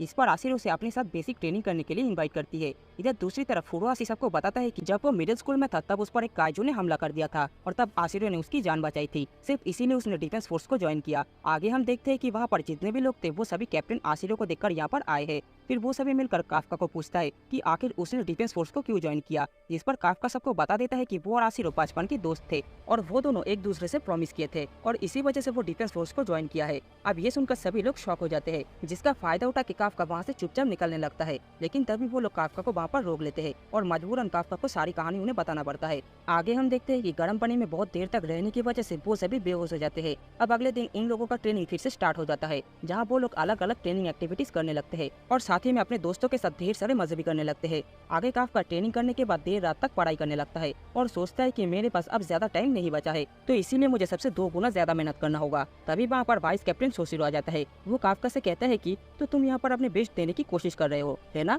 तो काफ्का कहता है कि हाँ, क्योंकि मैं यहाँ से फायर नहीं होना चाहता। फिर सोशिरो पूछता है कि क्या तुम ये सब आशिरो का साथ देने के लिए कर रहे हो? अब ये सुनकर काफ्का उठ खड़ा होता है और पूछता है कि आखिर आपको ये सब कैसे पता चला? जिस पर सोशिरो कहता है कि यहाँ पर तुम लोग जो कुछ भी बातें करते हो वो सब रिकॉर्ड होता है। फिर काफ्का उससे कहता है कि नहीं, ऐसी बात नहीं है, मैं बस उससे प्रॉमिस किया था कि मैं उसके साथ खड़ा रहूंगा। तो सोशिरो उससे कहता है कि इसका मतलब ये हुआ कि तुम मेरे वाइस कैप्टन की स्पॉट लेना चाहते हो? काफ्का कहता है कि नहीं नहीं, मेरा मतलब ये नहीं था, पर हाँ, मैं किसी भी तरीके से उसका साथ देना चाहता हूँ। अब ये सुनकर सोशिरो थोड़ा सा सीरियस हो जाता है और कहता है कि तुम्हारे पास सिर्फ 2 घंटे है, जब तुम यहाँ से वापस जाओगे तब सभी लाइट्स ऑफ कर देना और डोर को लॉक कर देना। याद रखना काफ्का, मैं कभी भी तुम्हें अपनी जगह नहीं लेने दूंगा, और हाँ, बाकी ऑफिसर्स के साथ ज्यादा क्लोज मत होना, क्योंकि हमारे साथ यहाँ पर कभी भी कुछ भी हो सकता है। तभी वहाँ पर अचानक से काइजू अपीयर होने का अलार्म बजने लगता है और सभी लोग इसके लिए रेडी होने लगते हैं। ये देखकर सोशिरो काफ्का से कहता है कि देखा, मैंने तुमसे यही कह रहा था, तो चलो फिर, अब तुम्हारा पहला मिशन का टाइम हो चुका है। आगे हम देखते हैं कि जापान की डिफेंस फोर्स पूरे एरिया को इवैक्यूएट करने में लग जाती है। इधर कोनोमी आशिरो को बताती है कि ये हंजू सबसे पहले कानामा फॉल्ट में अपीयर हुआ था और उसके बाद से बड़ा होता चला गया। फिर उसके आसपास बहुत सारे यूजर्स भी अपीयर होने लगे। तब आशिरो कहती है कि हमें सिटी को कम से कम नुकसान पहुंचाए इन्हें हैंडल करना होगा, इसीलिए हमें इन सबको सेक्टर ब्रावो में ले जाना पड़ेगा। वहाँ मैं खुद इस होंजू के ऊपर हमला कर दूंगी। सेक्टर एको को हम स्नाइपर पॉइंट की तरह यूज करेंगे, फिर हाईवे 16 से हम इन पर हमला कर देंगे। इस मिशन का नाम होगा सागामीहारा न्यूट्रलाइजेशन ऑपरेशन। तो आप सबको अपने मिशन के लिए गुड लक। अब आगे हम देखते हैं कि शोशिरो अपने टीम के साथ लोकेशन पर पहुंचने के लिए निकल जाता है। सभी नए ऑफिसर्स अपने पहले मिशन के लिए बहुत ज्यादा एक्साइटेड होते हैं। इधर शिनोमिया काफ्का को देखकर सोचने लगती है कि मुझे यकीन नहीं हो रहा कि तुम ही काजू नंबर 8 हो काफ्का। ये हमारा पहला मिशन है, इसीलिए तुम मुझे डिसअपॉइंटेड मत करना। तभी अचानक से काफ्का को उल्टी आने लगता है, क्योंकि उसने अपने नर्वसनेस की वजह से बहुत ज्यादा खाना खा लिया था। दूसरी तरफ सभी लोगों को इवैक्यूएशन चालू था और जापान की एंटी काइजू आर्टिलरी भी हमला करने के लिए रेडी हो जाते हैं। इधर काफ्का उस होंजू को देखकर थोड़ा सा घबरा जाता है। फिर शोशिरो सबको कहता है कि कैप्टन आशिरो और उनकी यूनिट इस होंजू को संभाल लेगी। दिक्कत की बात यह है कि ये होंजू अपने आसपास बहुत सारे यूजर्स को पैदा कर रहा है और ये लोग लगातार बढ़ते ही जा रहे हैं। तो हम लोगों का मिशन ये है कि हमें कम से कम डैमेज किए इन सबको मारना होगा। सभी नए ऑफिसर्स हमारे पीछे रहेंगे। एग्जाम में आप लोगों ने कितना स्कोर किया था वो सब यहाँ पर भूल जाइए, क्योंकि उससे अब यहाँ पर एक भी जिंदगी नहीं बचा पाएंगे। तो आप लोग मुझे दिखाइए कि आप लोग रियल बैटलफील्ड में क्या कर सकते हैं। अब ये सुनकर सभी लोग मोटिवेट हो जाते हैं। इधर दूसरी तरफ ग्राउंड डिफेंस फोर्स का एक ऑफिसर कोनोमी को इन्फॉर्म कर देता है कि सभी सिविलियन का इवैक्यूएशन कंप्लीट हो चुका है, तो अब वो लोग आगे बढ़ सकते हैं। अब ये सुनकर आशिरो अपने लोकेशन की तरफ बढ़ने लगती है। इधर काफ्का इचिकावा से कहता है कि मुझे इस मिशन के दौरान अपने आप को प्रूव करना होगा कि मैं भी इस काम को कर सकता हूँ, क्योंकि इसके बाद शायद मुझे दोबारा मौका ना मिले। मुझे इस वक्त बहुत ही ज्यादा घबराहट हो रही है, लेकिन मैं किसी वजह से बहुत ज्यादा एक्साइटेड भी हूँ। जिस पर इचिकावा को पता होता है कि ये काम करना काफ्का का ड्रीम था, इसीलिए वो इतना ज्यादा एक्साइटेड फील कर रहा है। तभी वहाँ पर ढेर सारे यूजर्स एक साथ दिखाई देता है और ये लोग उनसे लड़ने के लिए बिल्डिंग से कूद जाते हैं। काफ्का भी उनसे लड़ने के लिए बिल्डिंग से नीचे आने लगता है। इधर आशिरो भी अपनी स्नाइपर लोकेशन पर पहुंच जाती है। फिर कोनोमी के ऑर्डर पर सभी आर्टिलरी टीम उस होंजू के ऊपर एक एक करके हमला करने लगती है, लेकिन उनके हमले से उस होंजू को एक खरोच भी नहीं आता है। इधर काफ्का सोचता है कि तो आखिरकार ये शुरू हो ही गया, लेकिन ये हमारी ट्रेनिंग एक्सरसाइज की तरह नहीं है। पता नहीं क्यों मैं बहुत ही ज्यादा शांत महसूस कर रहा हूँ। हो सकता है कि ये सूट की वजह से हो। इसके बाद काफ्का अपने सूट के अनलिस्ट पावर को एक्टिव कर लेता है और आगे बढ़ने लगता है, लेकिन तभी एक योजू उसे वहाँ से लात मार के दूर फेंक देता है, जिससे वो कचरे में जाकर गिरता है। ये देखकर शिनोमिया उससे कहती है कि तुम अभी सिर्फ 1% पावर को ही यूज कर सकते हो, तो तुम पीछे रहो ना, आगे क्यों जा रहे हो। फिर एक सीनियर ऑफिसर उनसे कहता है कि अब हमें तुम लोगों का बेबी सिटिंग करना पड़ेगा क्या, तुम लोग कहीं दूर चले जाओ ताकि हमें इनसे लड़ने में कोई परेशानी ना हो। अब ये सुनकर शिनोमिया चिढ़ जाती है और वो वहाँ मौजूद सभी योजूस को मार देती है, जिसे देख वो सीनियर ऑफिसर शॉक हो जाता है और सोचता है कि तो ये है किकोरू शिनोमिया। तभी काफ्का शिनोमिया की तारीफ करने लगता है उन योजूस को मारने के लिए, जिसे देखकर शिनोमिया शर्मा जाती है और उसकी हार्ट बीट तेज हो जाती है। दूसरी तरफ सेक्टर 8 में कुछ सीनियर ऑफिसर और फुरुआ से मिलकर 2 योजूस को मार देते हैं। तभी आखिरी बचा हुआ योजू को इचिकावा अकेला मार गिराता है।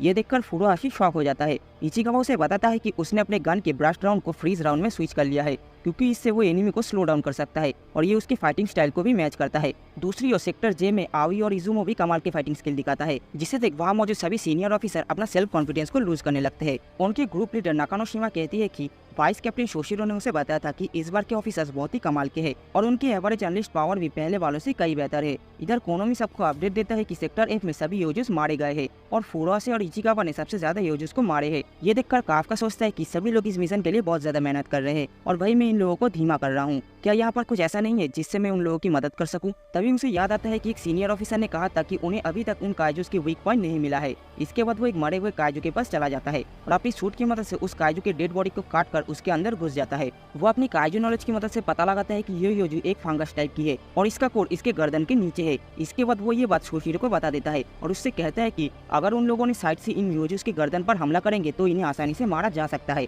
और इनके ऊपर कुछ व्हाइट कलर के सेल्स है, जिससे ये लोग फिर से रिप्रोड्यूस कर सकते हैं, फिर चाहे ये लोग मरी क्यों ना जाए। अब ये इन्फॉर्मेशन शोशिरो कोनोमी के जरिए सभी ऑफिसर्स तक पहुंचा देता है। इसके बाद काफ्का बाकी के मरे हुए योजूस के पास चला जाता है ताकि वो उनके व्हाइट सेल्स को खत्म कर सके। दूसरी तरफ सभी ऑफिसर्स उस होंजू के पैरों पर हमला करने लगते हैं और आशिरो भी अपने लेजर मिसाइल के साथ तैयार हो जाती है। वो उस होंजू के ऊपर अपनी टारगेट को लॉक कर लेती है और फायर करने के लिए परमिशन मांगती है। फायर करने से पहले वो काफ्का के साथ हुई प्रॉमिस को याद करती है और कहती है कि देखो काफ्का, अब मैं कितना कूल ऑफिसर बन चुकी हूँ। इसके बाद वो अपने अनलिस्ट पावर को एक्टिव कर लेती है और हम देखते हैं कि वो अपने सूट के 96% पावर को यूज कर सकती है। इसके बाद वो उस होंजू के ऊपर फायर कर देती है, जिससे उस होंजू के बीच में एक छेद बन जाता है। काफ्का आशिरो की पावर देखकर शॉक हो जाता है। शोशिरो उससे कहता है कि देखो काफ्का, ये है वो इंसान जिसके साथ तुम खड़े होने की बात कर रहे हो। आशिरो का साथ देने के लिए तुम्हें भी उसके जैसा पावरफुल बनना पड़ेगा। इधर आशिरो दूसरी बार फायर करने के लिए परमिशन मांगती है और इस बार वो उस होंजू के कोर को उड़ा देती है, जिसके बाद वो होंजो नीचे गिर जाता है। आगे आशिरो तीसरी बार फायर करने के लिए परमिशन मांगती है और इस बार वो उस होंजो के बचे कुचे बॉडी को तबाह कर देती है,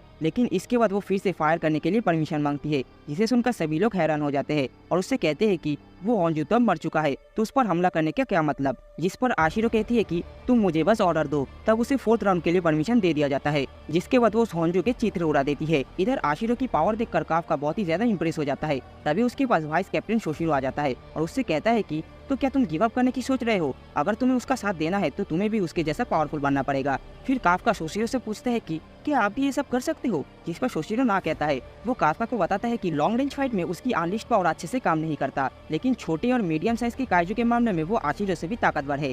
तभी शोशिरो के पीछे एक योजू आ जाता है, जिसे देख काफका घबरा जाता है, लेकिन शोशिरो से पलक झपकते ही काट डालता है। वो हमला इतना तेज था कि काफका उसे देख भी नहीं पाता। शोशिरो से बताता है कि उसके फैमिली काइजू हंटर के एक ऐसे क्लैन से बिलोंग करते हैं जो कि मुरोमाची पीरियड से लड़ते आ रहे हैं।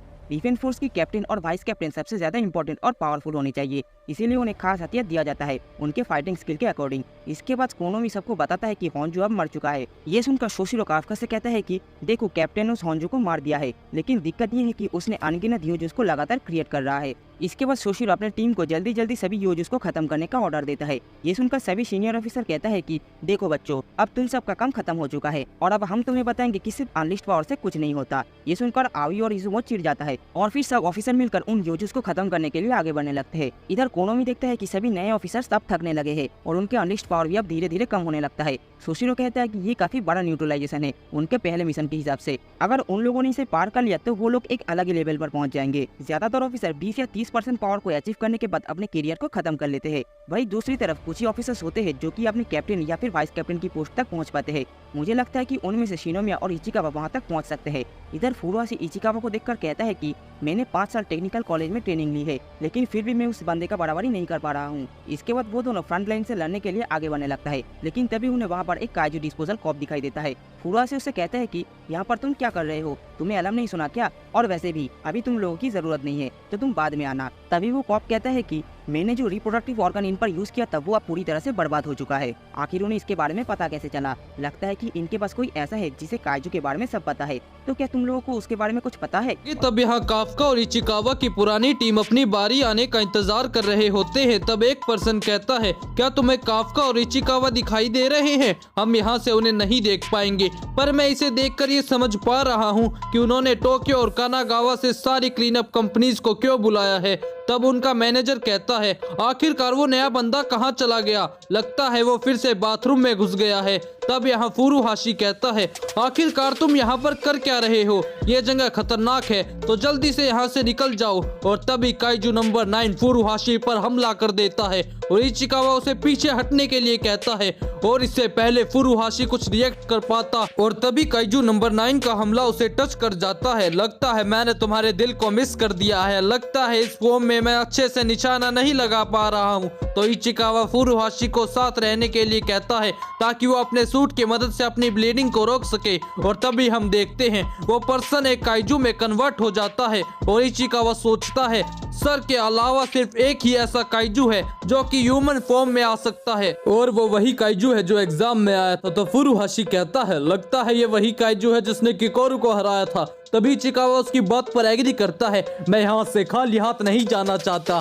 तो शायद मुझे डिफेंस फोर्स ऑफिसर का एक सैंपल लेकर ही जाना चाहिए। और तभी इचिकावा प्रोटॉन लीडर से कांटेक्ट करने की कोशिश करने लगता है, पर उसे कोई जवाब नहीं आ रहा होता। तब काइजू नंबर 9 कहता है, मैंने तुम्हारी कम्युनिकेशन डिवाइस के बारे में पता लगा लिया है, तो इसलिए इस एरिया को बाहर की दुनिया से कोई नहीं ढूंढ सकता। मैंने ये इसलिए किया था ताकि मैं ह्यूमन से बचा रह सकूं, पर अब ये ह्यूमन को मारने के भी काम आ रहा है। और तब वो इचिकावा पर भी हमला कर देता है, पर हम देखते हैं इचिकावा को ज्यादा गहरी चोट नहीं आती। आखिरकार मैं अपने टारगेट को हिट क्यों नहीं कर पा रहा हूँ? तो इचिकावा सोचता है, ये तो अपने हमले से मेरे सूट की सारी शर्ट को तोड़ रहा है। अब मुझे समझ में आया, तो तुम मेरे हमले को देख सकते हो।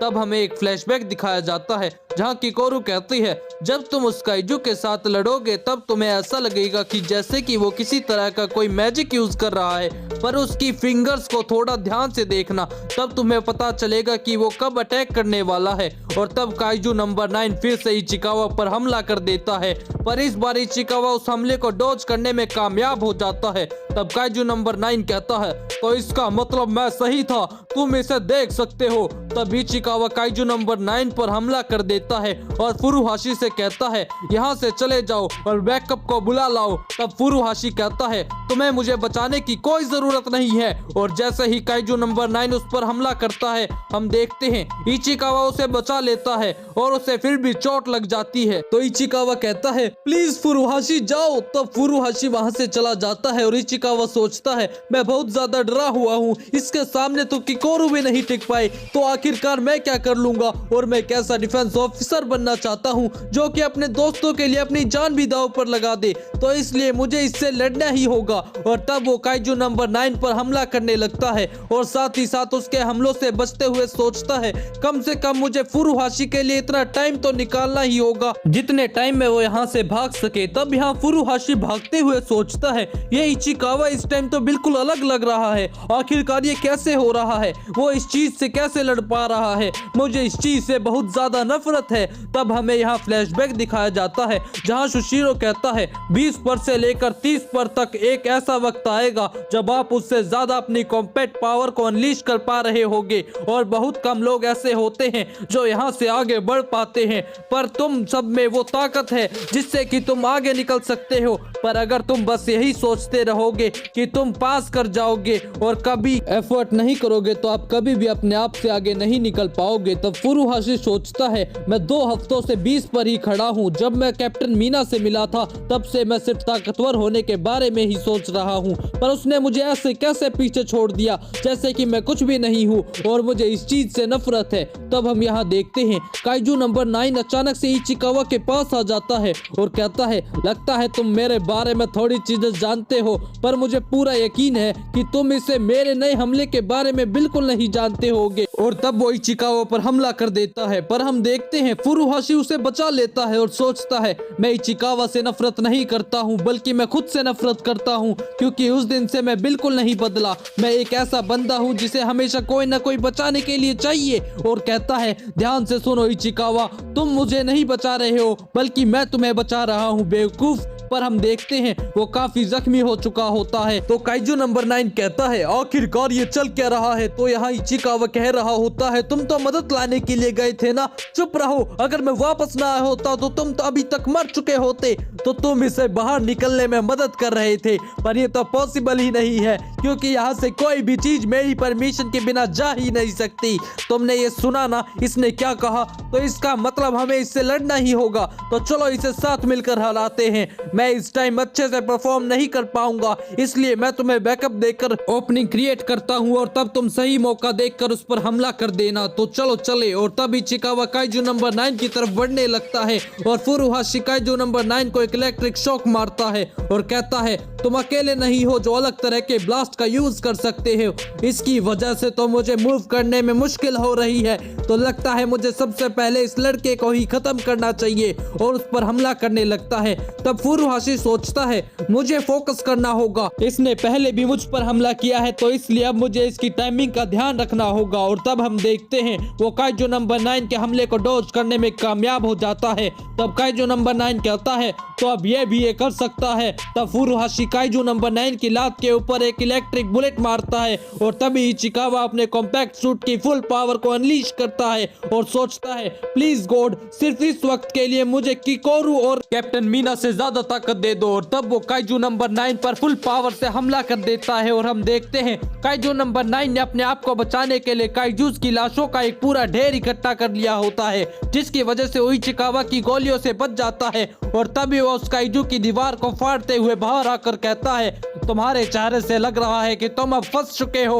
और इचिकावा पर मल्टीपल अटैक करने लगता है जिससे इचिकावा बहुत ज्यादा जख्मी हो जाता है। तब यहाँ इरुका वाइस कैप्टन सुशीरो को इचिकावा और फुरुहाशी के गायब होने के बारे में बताता है। तो यहाँ एक डिफेंस ऑफिसर को काइजू की डेड बॉडी में से हलचल दिखाई देती है और तभी वहाँ किकोरू आ जाती है और काफका कहता है किकोरू क्या इसका मतलब तुमने सही कहा, वो यहाँ आ चुका है। तब यहाँ इचिकावा सोचता है मेरी पूरी बॉडी ऐसे फील हो रही है जैसे कि ये जल रही हो, मुझे अपने सूट की मदद से अपनी ब्लीडिंग को रोकना ही होगा और उसे दोबारा से खड़ा होना ही होगा क्योंकि लड़ाई अभी खत्म नहीं हुई है। और तब वो दोबारा से खड़ा होने की कोशिश करने लगता है। तब काइजू नंबर 9 कहता है तो क्या तुम अभी भी हिल सकते हो? तो इसका मतलब ह्यूमंस के मोटर फंक्शंस को बिना उन्हें मारे रोकना मुश्किल है। और तब वो इचिकावा पर हमला करने लगता है, पर फुरुहाशी उसे रोकने के लिए उसके ऊपर गन से फायरिंग करने लगता है। पर काइजू नंबर 9 बड़ी आसानी से उसके हमलों को रोक लेता है और कहता है मैं ये पहले ही देख चुका हूँ, और उस पर हमला करके उसे जख्मी कर देता है। चलो अब यहाँ पर सब कुछ समेटने का वक्त आ चुका है। और तब वो इचिकावा को हिलने से रोकने के लिए अलग अलग पावर से उस पर हमला करने लगता है।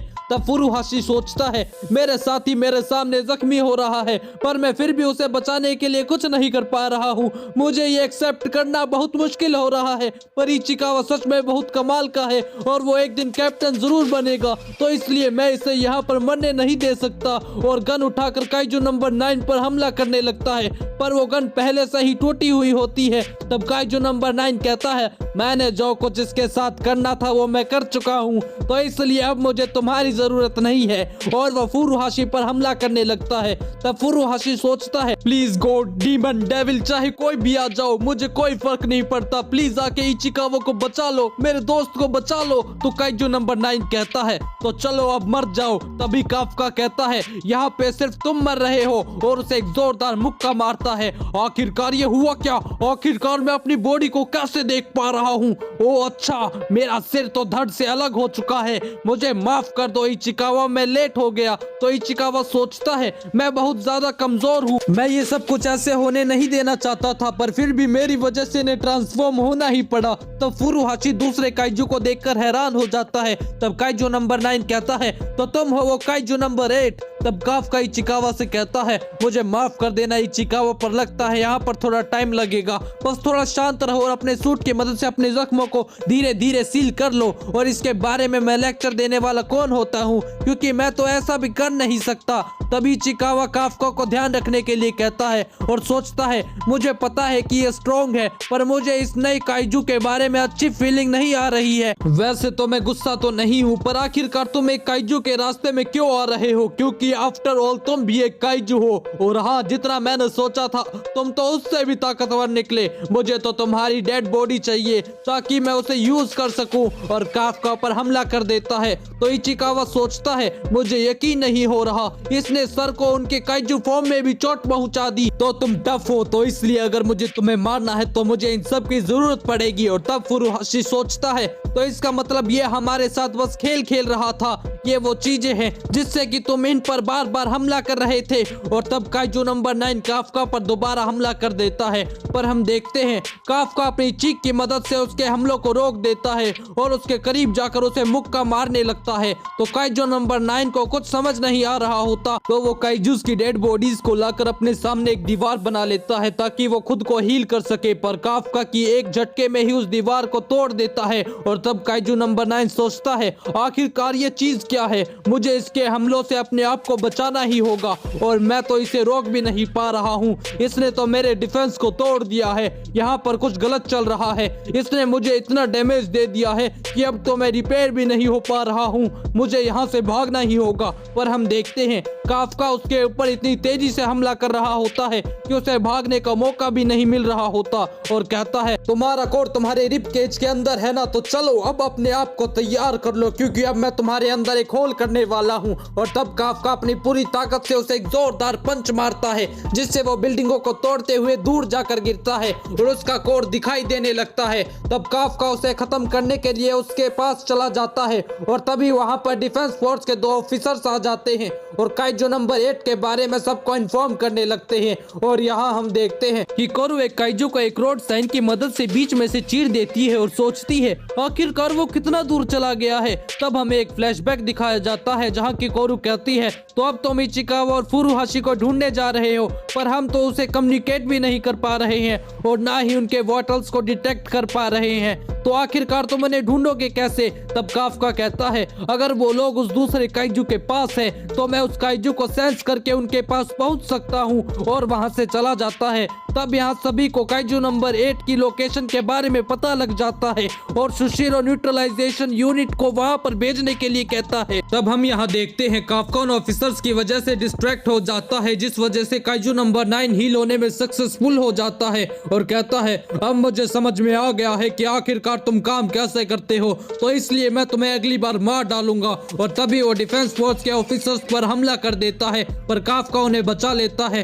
तुम तो एक काइजू हो पर फिर भी एक ह्यूमन की तरह ऐसे फाइट करते हो, पर कोई बात नहीं, हम दोबारा जरूर मिलेंगे काइजू नंबर 8। तब काफका कहता है अब मुझे भी यहाँ से जाना चाहिए और वहाँ पर मुक्का मारकर वहाँ से उठ जाता है और सोचता है वो ह्यूमनॉइड काइजू तो भाग गया, पर चलो कम से कम मैंने अपने साथियों को तो बचा लिया। तब यहाँ काफका एक गली से गुजर रहा होता है तो सुशीरो कहता है कोल ब्लैक बॉडी और डीमन के जैसा सिर, तो आखिरकार मैंने तुम्हें ढूंढ ही लिया काइजू नंबर 8। तब सुशीरो सबको काइजू नंबर 8 के बारे में इन्फॉर्म करता है और कहता है लगता है तुमने मेरे साथियों के साथ बहुत सारे मजे किए हैं, तो अब मेरी बारी है। और तब वो काफका पर हमला कर देता है, पर काफका उसके हमलों से बच जाता है और सोचता है वो उससे मजाक नहीं कर रहा था, इसके पास छोटे काइजू के लड़ने का बहुत ज्यादा एक्सपीरियंस है और ये सच में बहुत ज्यादा खतरनाक है। तो सुशीरो कहता है मुझे ये पूरा यकीन है कि मेरे हमले तुम्हें लग रहे हैं, पर ये मानना पड़ेगा कि तुम काफी टफ हो। तब काफका सोचता है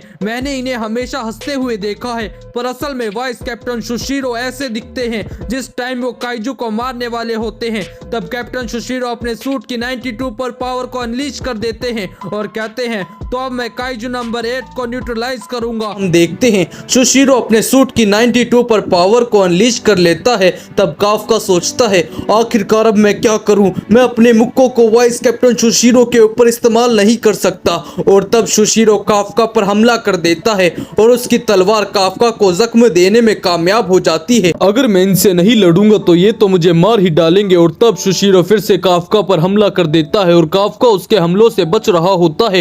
ये इतना ज्यादा फास्ट है कि मैं अपनी बॉडी को हार्ड करके भी अपने आप को नहीं बचा पा रहा हूँ। ये चाहे काइजू नंबर 9 से ज्यादा स्ट्रॉन्ग ना हो, पर ये उससे बहुत ज्यादा फास्ट है। जब मैंने पहली बार किकोरू को लड़ते हुए देखा था तब मुझे लगा था कि वो बहुत ज्यादा इनक्रेडिबल है, पर वाइस कैप्टन सुशीरो तो उससे भी अलग लेवल पर हैं। ये तो एक ह्यूमन की तरह भी मूव नहीं कर रहे हैं। और रुको जरा, अभी किस तरह का अटैक हुआ, मुझे तो ये अटैक दिखाई भी नहीं दिया। तब हम देखते हैं कि सुशीरो के अटैक से काफका का कोर दिखने लगता है और काफका रीजनरेट करके अपने आप को हील कर लेता है। शुक्र है इस टाइम मैं ह्यूमन नहीं हूँ, नहीं तो अब तक मैं मर चुका होता। इस रीजनरेट को करने में मेरा बहुत सारा स्टेमिना यूज होता है, मैं इस तरह बार बार इसे यूज नहीं कर सकता, इसलिए मुझे इनके अटैक से बचना ही होगा। तो सुशीरो काफका पर हमला करते हुए सोचता है आखिरकार यहाँ पर चल क्या रहा है, मैं इस टाइम बहुत ज्यादा सीरियसली फाइट कर रहा हूँ और फिर भी ये मेरे अटैक से बच रहा है। ये पक्का कम से कम फॉर्टिट्यूड 8.0 पर तो जरूर होगा,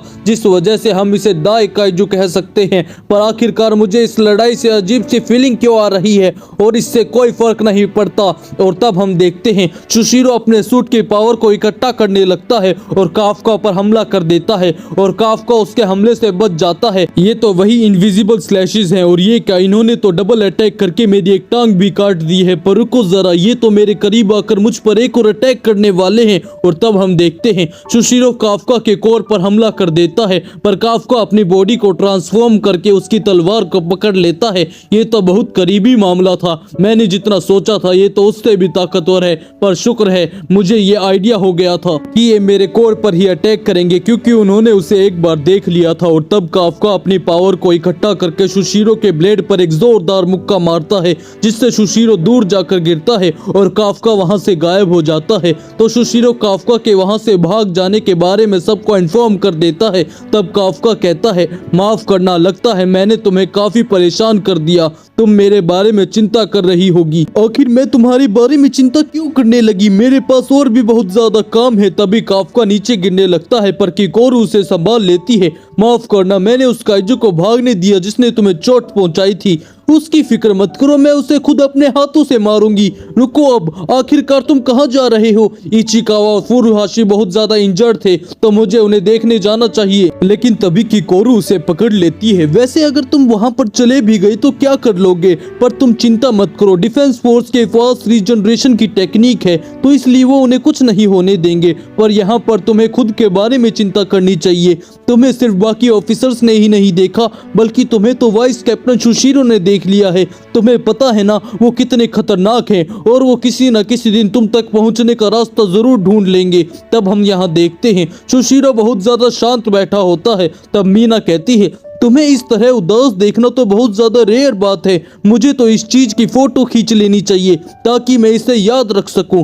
तो बताओ, क्या काइजू नंबर 8 बहुत ज्यादा स्ट्रॉन्ग था? मेरे हिसाब से वो एक दाई काइजू है। तो इसका मतलब पिछले 5 सालों में पहला ऐसा काइजू है। काइजू नंबर 8 ने पिछले कुछ महीनों में किसी को भी कोई नुकसान नहीं पहुंचाया है। ऐसा लगता है वो बिना किसी वजह के किसी पर अटैक नहीं करता है। मुझे यही सेम फीलिंग उससे लड़ते हुए आ रही थी, पर आखिरकार काइजू नंबर 8 ने मुझ पर हमला क्यों नहीं किया?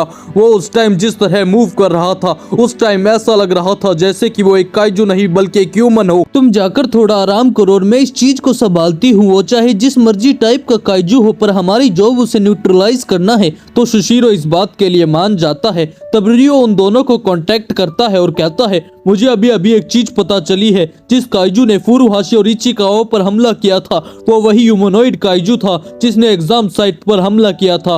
और जब उन दोनों को वो मिला था, तब वो एक ह्यूमन फॉर्म में था। जिसे सुनकर वाइस कैप्टन और कैप्टन दोनों शॉक हो जाते हैं। तब यहाँ हम देखते हैं काइजू नंबर 9 जख्मी हालात में कहीं जा रहा होता है, और तभी एक पर्सन उसे रास्ते में हटने के लिए कहता है। तब काइजू नंबर 9 उस पर हमला करने लगता है, पर वो अपनी पावर्स को यूज नहीं कर पा रहा होता। और तब हम देखते हैं वो उस ह्यूमन को खा लेता है और उसकी बॉडी को अपना बना लेता है। तब यहाँ न्यूज में सब लोगों को काइजू नंबर 9 के बारे में बता दिया जाता है। तब काइजू नंबर 9 कहता है, अब मुझे ये सोचना होगा कि मैं काइजू नंबर 8 को कैसे मारूं, पर उससे पहले मुझे छुप कर रहना होगा ताकि मैं इस बॉडी को अच्छे से कंट्रोल कर पाऊं। तब यहाँ हॉस्पिटल में इचिकावा को होश आ जाता है, और ये देख के किकोरो और काफका बहुत ज्यादा खुश हो जाते हैं। तब इचिकावा कहता है, मुझे बहुत ज्यादा खुशी है सर कि आप ठीक हो। तब काफका उसे मारते हुए कहता है, ये मेरी लाइन थी बेवकूफ, मुझे और फुरुहाशी को बचाने के लिए शुक्रिया। पर तभी हम देखते हैं फुरुहाशी भी वहां पर प्रेजेंट होता है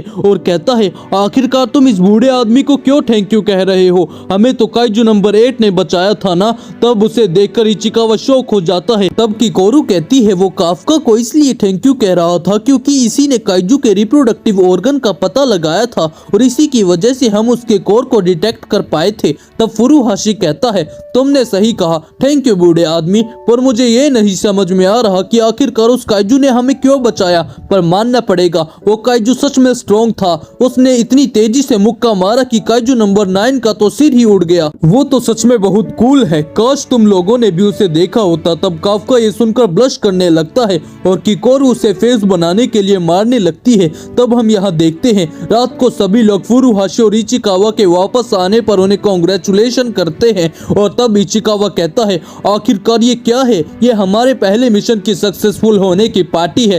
तुम दोनों हॉस्पिटल में थे, जिस वजह से हम ये पार्टी नहीं कर सकते थे। तो चलो अब इस पार्टी को स्टार्ट किया जाए। और तब हम देखते हैं वहाँ के शेफ बहुत अच्छा खाना बना लाते हैं, जिसे देखकर काफका, इचिकावा और फुरुहाशी शॉक हो जाते हैं। तब वहाँ का ओनर कहता है, ये पार्टी इजोमू सर ने दी है, तो हम इसमें कोई भी कमी पेशी नहीं रख सकते। तब इजोमू कहता है, मैंने आपको कहा था कि आप थोड़ा सस्ता खाना लाइए, आप चिंता मत कीजिए, आप नॉर्मल प्राइसेस ही दे देना। तो शुशिरो कहता है, सच में ये तो बहुत अच्छी बात है। तब काफका कहता है, आखिरकार ये इजोमू है कौन? तब किकोरू कहती है, जब तुमने इसे पार्टी के लिए कहा था तब तुम्हें नहीं पता था कि ये कौन है? ये इजोमू टेक्नोलॉजीज का वारिस है, जो कि इस कंट्री की सबसे बड़ी एंटी काइजू वेपन फैक्ट्री है। इसकी फैमिली तो मेरी फैमिली से भी ज्यादा रिच है। तो इजोमू कहता है, तुमने इसी वजह से मुझे जगह ढूंढने के लिए कहा था ना? तुमने सही कहा, इसी ने कहा था कि ये एक अच्छी जगह ढूंढना चाहता है जहां पर सबको अच्छा खाना मिले, और इजोमू इसके लिए सबसे अच्छी चॉइस है। तब काफका भी इसके लिए हामी भरता है। तब शुशिरो कहता है, सबने अपने पहले मिशन में बहुत अच्छा काम किया है, और ऐसे दिन बार बार नहीं मिलते हैं जब सभी लोग इस तरह इकट्ठे बैठे हों। तो चलो फिर अब सभी लोग मजे करते हैं। और तब हम देखते हैं सभी लोग खाना एंजॉय करने लगते हैं। तब इचिकावा कहता है, मैंने किसी को भी इतना ज्यादा खुश होते हुए कभी नहीं देखा। सबको इस तरह इकट्ठे लाने के लिए शुक्रिया। तो शुशिरो कहता है इतनी भी जल्दी मत बोलो इचिकावा, अभी तो शो स्टार्ट होने वाला है। तब किकोरू कहती है आखिरकार तुम ये क्या कह रहे हो, तुम ही तो अपनी टीम को हेल्प करने की जगह शो ऑफ कर रहे थे और तुमने सबको पर्सनल बना लिया था। तब फुरुहाशी कहता है आखिरकार मुझे ये कब कौन कह रहा है जो खुद शो ऑफ करती रहती है, अब मैं करूँ भी क्या, मैं हुई ही इतनी अच्छी। तब आओई कहता है तुम हमेशा सब चीजों को अपने तरीके से करते हो और बेसिक्स को छोड़ देते हो। तब इजोमू कहता है और तुम हमेशा चीजें रूल के हिसाब से ही करते रहते हो, जिस वजह से हम साथ काम नहीं कर पाते हैं। तुम्हारी वजह से मुझे खुद को भी स्लो करना पड़ता है। तब काफका कहता है इजोमू क्या तुम्हें पूरा यकीन है कि ये सूट्स डिफेक्टिव नहीं होते, मैं तो इन सूट्स की मदद से उनमें से किसी को भी हरा नहीं सकता। तब आओई कहता है इसके लिए तुम्हें उसके अंदर से और पावर को निकालना होगा। तब इचिकावा देखता है बाकी सभी लोग भी ऐसे ही लड़ रहे होते हैं जिससे कि वो पागल हो रहा होता है। तो इचिकावा सोचता है रुको जरा, ये लोग इस टाइम मिशन के बारे में बात कर रहे हैं, इनके पहले मिशन के बाद इन्हें समझ आ गया है कि ये लोग क्या नहीं कर सकते। यहाँ पर सिर्फ मैं ही नहीं हूँ जो कि ताकतवर बनना चाहता है, ये सभी लोग भी उसके लिए बहुत मेहनत कर रहे हैं। तब यहाँ काफका आर्म रेसलिंग के लिए आओई को चैलेंज करता है और हम देखते हैं बाकी सभी लोग भी आपस में लड़ने लग जाते हैं और यहाँ वाइस कैप्टन शुशिरो ये सब कुछ देखकर हंस रहे होते हैं। तब यहाँ होटल का ओनर कहता है यंग मास्टर हम बहुत ज्यादा खुश हुए जब आपने हमें फोन किया, मुझे तो कभी नहीं लगा था कि मैं आपको कभी दोबारा देख पाऊंगा। ऐसा मत कहिए डोजिमा सर, मैं तो बस ये चाहता था कि सभी लोगों को अच्छा खाना मिले। तो फिर आपके फादर कैसे हैं? मैंने कब से उनसे बात नहीं की है और मुझे माफ कर देना कि मैंने आपको परेशान किया, पर आज का खाना सच में बहुत ज्यादा कमाल का है। तब आओई वहाँ आ जाता है पर बिना कुछ कहे ही बाथरूम में चला जाता है। तब इजोमू सोचता है क्या इसने सब कुछ सुन लिया है, पर इसे देखकर लगता है कि ये इंटरफेयर नहीं करना चाहता। तो शुशिरो कहता है सभी लोग जरा शांत हो जाओ, मैं एक अनाउंसमेंट करना चाहता हूँ। काफका हिबिनो, तुम्हारी वजह से हमने मिशन में बहुत सारी जानें बचाई हैं, तो इसलिए हमने तुम्हें फुल ऑफिसर बनाने का डिसीजन लिया है। तो इसलिए डिफेंस फोर्स की 3rd डिवीजन में तुम्हारा स्वागत है। जिसे सुनकर सभी लोग बहुत ज्यादा खुश हो जाते हैं और काफका को उठा लेते हैं। तब आओई कहता है ये तो बहुत अच्छी रात है, मैं चाहता हूँ कि अगर हो सके तो मैं इनमें से किसी को नहीं खोना चाहता हूँ। तब इजोमू भी इस बात पर एग्री करता है। तब अगले दिन मीना काफका को बेच देती है और कहती है काफका हिबिनो, आज से तुम एक कैडेट नहीं रहे हो बल्कि डिफेंस फोर्स के एक ऑफिसर हो। मैं कसम खाता हूँ कि मैं लड़ाई के दौरान अपना पूरा सहयोग दूंगा। और वहाँ से जाने लगता है ज्यादा एक्साइटेड मत होना, अभी मुझ तक पहुँचने के लिए बहुत लंबी जर्नी बाकी है, ये तो बस पहला स्टेप था। तो इसका मतलब मीना को हमारा वादा याद है, तुम बस वेट करो मीना, मैं तुम तक पहुँच कर रहूंगा। जिससे मीना खुश हो जाती है। तुमने अपने सुपीरियर को नाम से बुलाया तो इसलिए 50 पुशअप्स मारो, जिससे काफका शौक हो जाता है। काइजू नंबर 8 और 9 के बारे में डिस्कशन के लिए मुझे हेडक्वार्टर्स बुलाया गया है, तो तब तक यहाँ पर सब कुछ वाइस कैप्टन शुशिरो संभालेंगे, तो इसलिए तुम अपने पेपर वर्क के लिए उनसे बात कर सकते हो। और हाँ, शुशिरो ने ही तुम्हें फुल ऑफिसर बनाने के लिए रिकमेंड किया था क्योंकि तुमने लास्ट बैटल में बहुत अच्छा काम किया था, तो इसलिए उसकी उम्मीदों पर खड़े उतरना। तब यहाँ रात को काफका अपनी पढ़ाई कर रहा होता है। तब वो अपने रूम में जाने लगता है और देखता है ट्रेनिंग रूम की लाइटें ऑन होती हैं और वो जैसे ही अंदर जाता है वहां पर शुशिरो को ट्रेनिंग करते हुए पाता है। क्या ये मेंटल इमेजिनरी ट्रेनिंग कर रहे हैं? पर रुको, जिस तरह ये मूव कर रहे हैं वैसे तो ये मेरे साथ लड़े थे, तो क्या इसका मतलब ये मेरे साथ लड़ी हुई बैटल को रिक्रिएट कर रहे हैं? और तब वो उन्हें ट्रेनिंग करते हुए देखकर डर जाता है। तब शुशिरो कहता है काफका, आखिरकार तुम यहाँ पर क्या कर रहे हो? मैं भी आपसे यही पूछने वाला था। मैं काइजू नंबर 8 के साथ लड़ने की प्रैक्टिस कर रहा था ताकि अगली बार जब मैं उससे मिलूं तब मैं उसे एक ही बारी में बीच में से काट सकूं, जिससे काफका डर जाता है। पर तुम्हें पता है मैंने पहली बार में ही सब कुछ बिगाड़ दिया क्योंकि मैं उसकी ताकत को एनालाइज करने में इतना बिजी हो गया था कि मैं और कुछ सोच ही नहीं पाया। मुझे तो उसका सिर ही काट देना चाहिए था, और अगर मैंने स्किल 5 की जगह स्किल 6 को यूज किया होता तो मैंने उसके कोर को रिब्स की तरह काट दिया होता, जिससे काफका और भी ज्यादा डर जाता है। कोई भी normal officer kaiju number number 8 से नहीं लड़ सकता और काइजू नंबर 9 भी उसी तरह का स्ट्रॉन्ग होगा, तो इसलिए मुझे इन दोनों को खुद ही हैंडल करना होगा। वाइस कैप्टन तो सच में बहुत ज्यादा कमाल के हैं, ये सिर्फ नॉर्मल लोगों को ही नहीं बल्कि अपने ऑफिसर्स को भी सेफ रखते हैं। मैं वादा करता हूँ कैप्टन की मैं लड़ाई में अपना बेस्ट दूंगा। तो सुशीरो से पकड़ लेता है, खुद को इतनी अहमियत भी मत दो बेवकूफ, आखिरकार तुम एक पर पावर के साथ कर ही क्या लोगे। हाँ, पर मुझे तुम्हारे एक पर पूरी उम्मीद जरूर है। तो अब मैं ऑफिस में वापस जा रहा हूँ और तुम सोने चले जाओ। तब हम यहाँ देखते हैं आसमान में बहुत सारे काइजूज उड़ रहे होते हैं और तब एक काइजू उन्हें नीचे उतरने का हुक्म देता है। तो यहाँ सुशीरो काइजू नंबर 8 की रिपोर्ट को पढ़ रहा होता है और कहता है उसके साथ लड़ते हुए मुझे ऐसा लग रहा था जैसे कि वो एक ह्यूमन हो, और उसके बाद एक काइजू नंबर 9 है जो कि ह्यूमन की तरह बोल भी सकता है और एक ह्यूमन बनकर घूम रहा है। आखिरकार ये चल क्या रहा है। तब यहाँ काफ्का छत पर खड़े होकर सुशीरो की बातों को याद कर रहा होता है और कहता है अब मुझे उनके भरोसे पर खड़ा उतरना ही होगा। तो चलो मैं सोने चला जाता हूँ क्योंकि सुबह मुझे काम भी करना है। पर तभी वो देखता है कि आसमान से बहुत सारे काइजूज हेडक्वार्टर पर गिरने लगते हैं जिससे वहाँ पर तबाही मच जाती है और सभी लोगों की नींद टूट जाती है। तो सुशीरो कहता है कंट्रोल रूम, आखिरकार यहाँ पर चल क्या रहा है। तो कोनामी कहती है बहुत सारे काइजूस बेस के अंदर आ गए हैं, ऐसा लग रहा है जैसे कि उन्होंने आसमान से हम पर हमला कर दिया है और इन सब के फोर्टिट्यूड 6 पॉइंट से ज्यादा हैं। तब हम देखते हैं वहां पर काइजूस तबाही मचाना स्टार्ट कर देते हैं और तब वाइस कैप्टन सुशीरो अपना सूट पहनकर कहते हैं कैप्टन आशिरो बाहर हैं, तो इसलिए अब मैं ऑर्डर दूंगा जो अभी नाइट ड्यूटी पर है वो सारे जल्द से जल्द बैटल स्टेशन आए और ऑफ ड्यूटी ऑफिसर्स को भी इसके बारे में बता दिया जाए और बाकी सभी लोग लड़ाई के लिए तैयार हो जाओ। ध्यान रखो हमें जितने हो सके उतने काइजूस को ट्रेनिंग एरिया के अंदर लाना है। ये बहुत अजीब बात है कि हमें बेस के बाहर से कोई भी डैमेज की रिपोर्ट नहीं मिल रही है, तो क्या इसका मतलब इन काइजूस ने जानबूझकर बेस पर हमला किया है। तब काफ्का कहता है आखिरकार यहाँ पर चल क्या रहा है, पूरा बेस तो आग से घिर चुका है और ये काइजू वाइस 1 टाइप है। ये तो सच में बहुत बुरी न्यूज है, पर यहाँ पर कुछ ठीक नहीं है। और तब यहाँ सुशीरो सबको लड़ने के ऑर्डर्स देता है। तब काफ्का सुशीरो से कहता है वाइस कैप्टन यहाँ पर कुछ गड़बड़ है, हम सिर्फ हर साल Y1 टाइप के काइजूस बहुत कम देखते हैं, पर उनके अंदर एक चीज कॉमन होती है कि वो हमेशा अकेला हमला करते हैं, पर ये लोग यहाँ पर एक ग्रुप में आए हैं। तुमने सही कहा, तो इसका एक ही मतलब है कि यहाँ पर कोई ऐसा है जिसके पास इन्हें कंट्रोल करने की पावर है और वो इतना इंटेलिजेंट है कि उसने हमें अपना टारगेट चुना है। और तब हम देखते हैं वो ह्यूमनॉइड काइजू सुशीरो के सामने आ जाता है और कहता है तो क्या तुम इस बेस के सबसे स्ट्रॉन्गेस्ट ह्यूमन हो। तो इसका मतलब ये काइजू भी बोल सकता है कैप्टन इस टाइम यहाँ पर नहीं है, तो उनके बाद मैं ही हूँ जो सबसे ताकतवर है। तो अब ये डिसाइड हो चुका है कि तुम मेरे शिकार हो। तब कोनामी कहती है इस काइजू का फोर्टिट्यूड लेवल 8.3 है, जिसका मतलब ये एक डाई काइजू है। तो सुशीरो कहता है रियो तुम काइजू के खिलाफ इस लड़ाई को कमांड करोगे, हमें इन काइजूस को बेस के अंदर आने से रोकना है ताकि सिविलियंस को कुछ ना हो। और तभी हम देखते हैं वो काइजू सुशीरो पर हमला कर देता है। तुमने इसे डॉज कर लिया है तो इसका मतलब तुम मेरे शिकार बनने के बिल्कुल काबिल हो।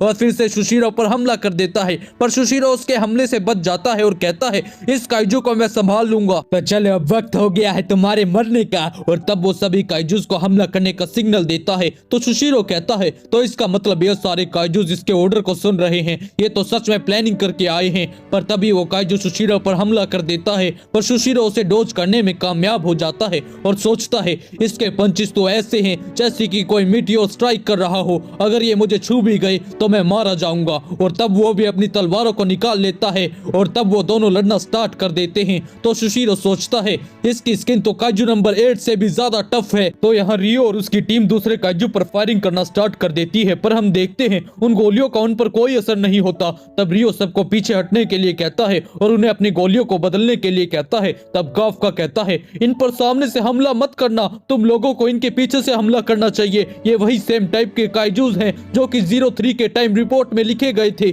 जब वो लोग लड़ाई कर रहे होते हैं तब उनके फ्रंट पर आसानी से हमला किया जा सकता है, पर वहाँ की स्किन बहुत ज्यादा थिक है, तो इसलिए हमें बैक से हमला करना होगा और उनका कोर भी पक्का उनके बैक के करीब होगा। उनकी आगे की स्किन थिक होने के कारण उनका वेट ज्यादा हो जाता है, तो इसलिए उन्हें बैलेंस करने के लिए उनकी बैक बहुत ज्यादा थिन होगी। रियो सबको फिर आगे से ध्यान भटका के पीछे से हमला करने के लिए कहता है।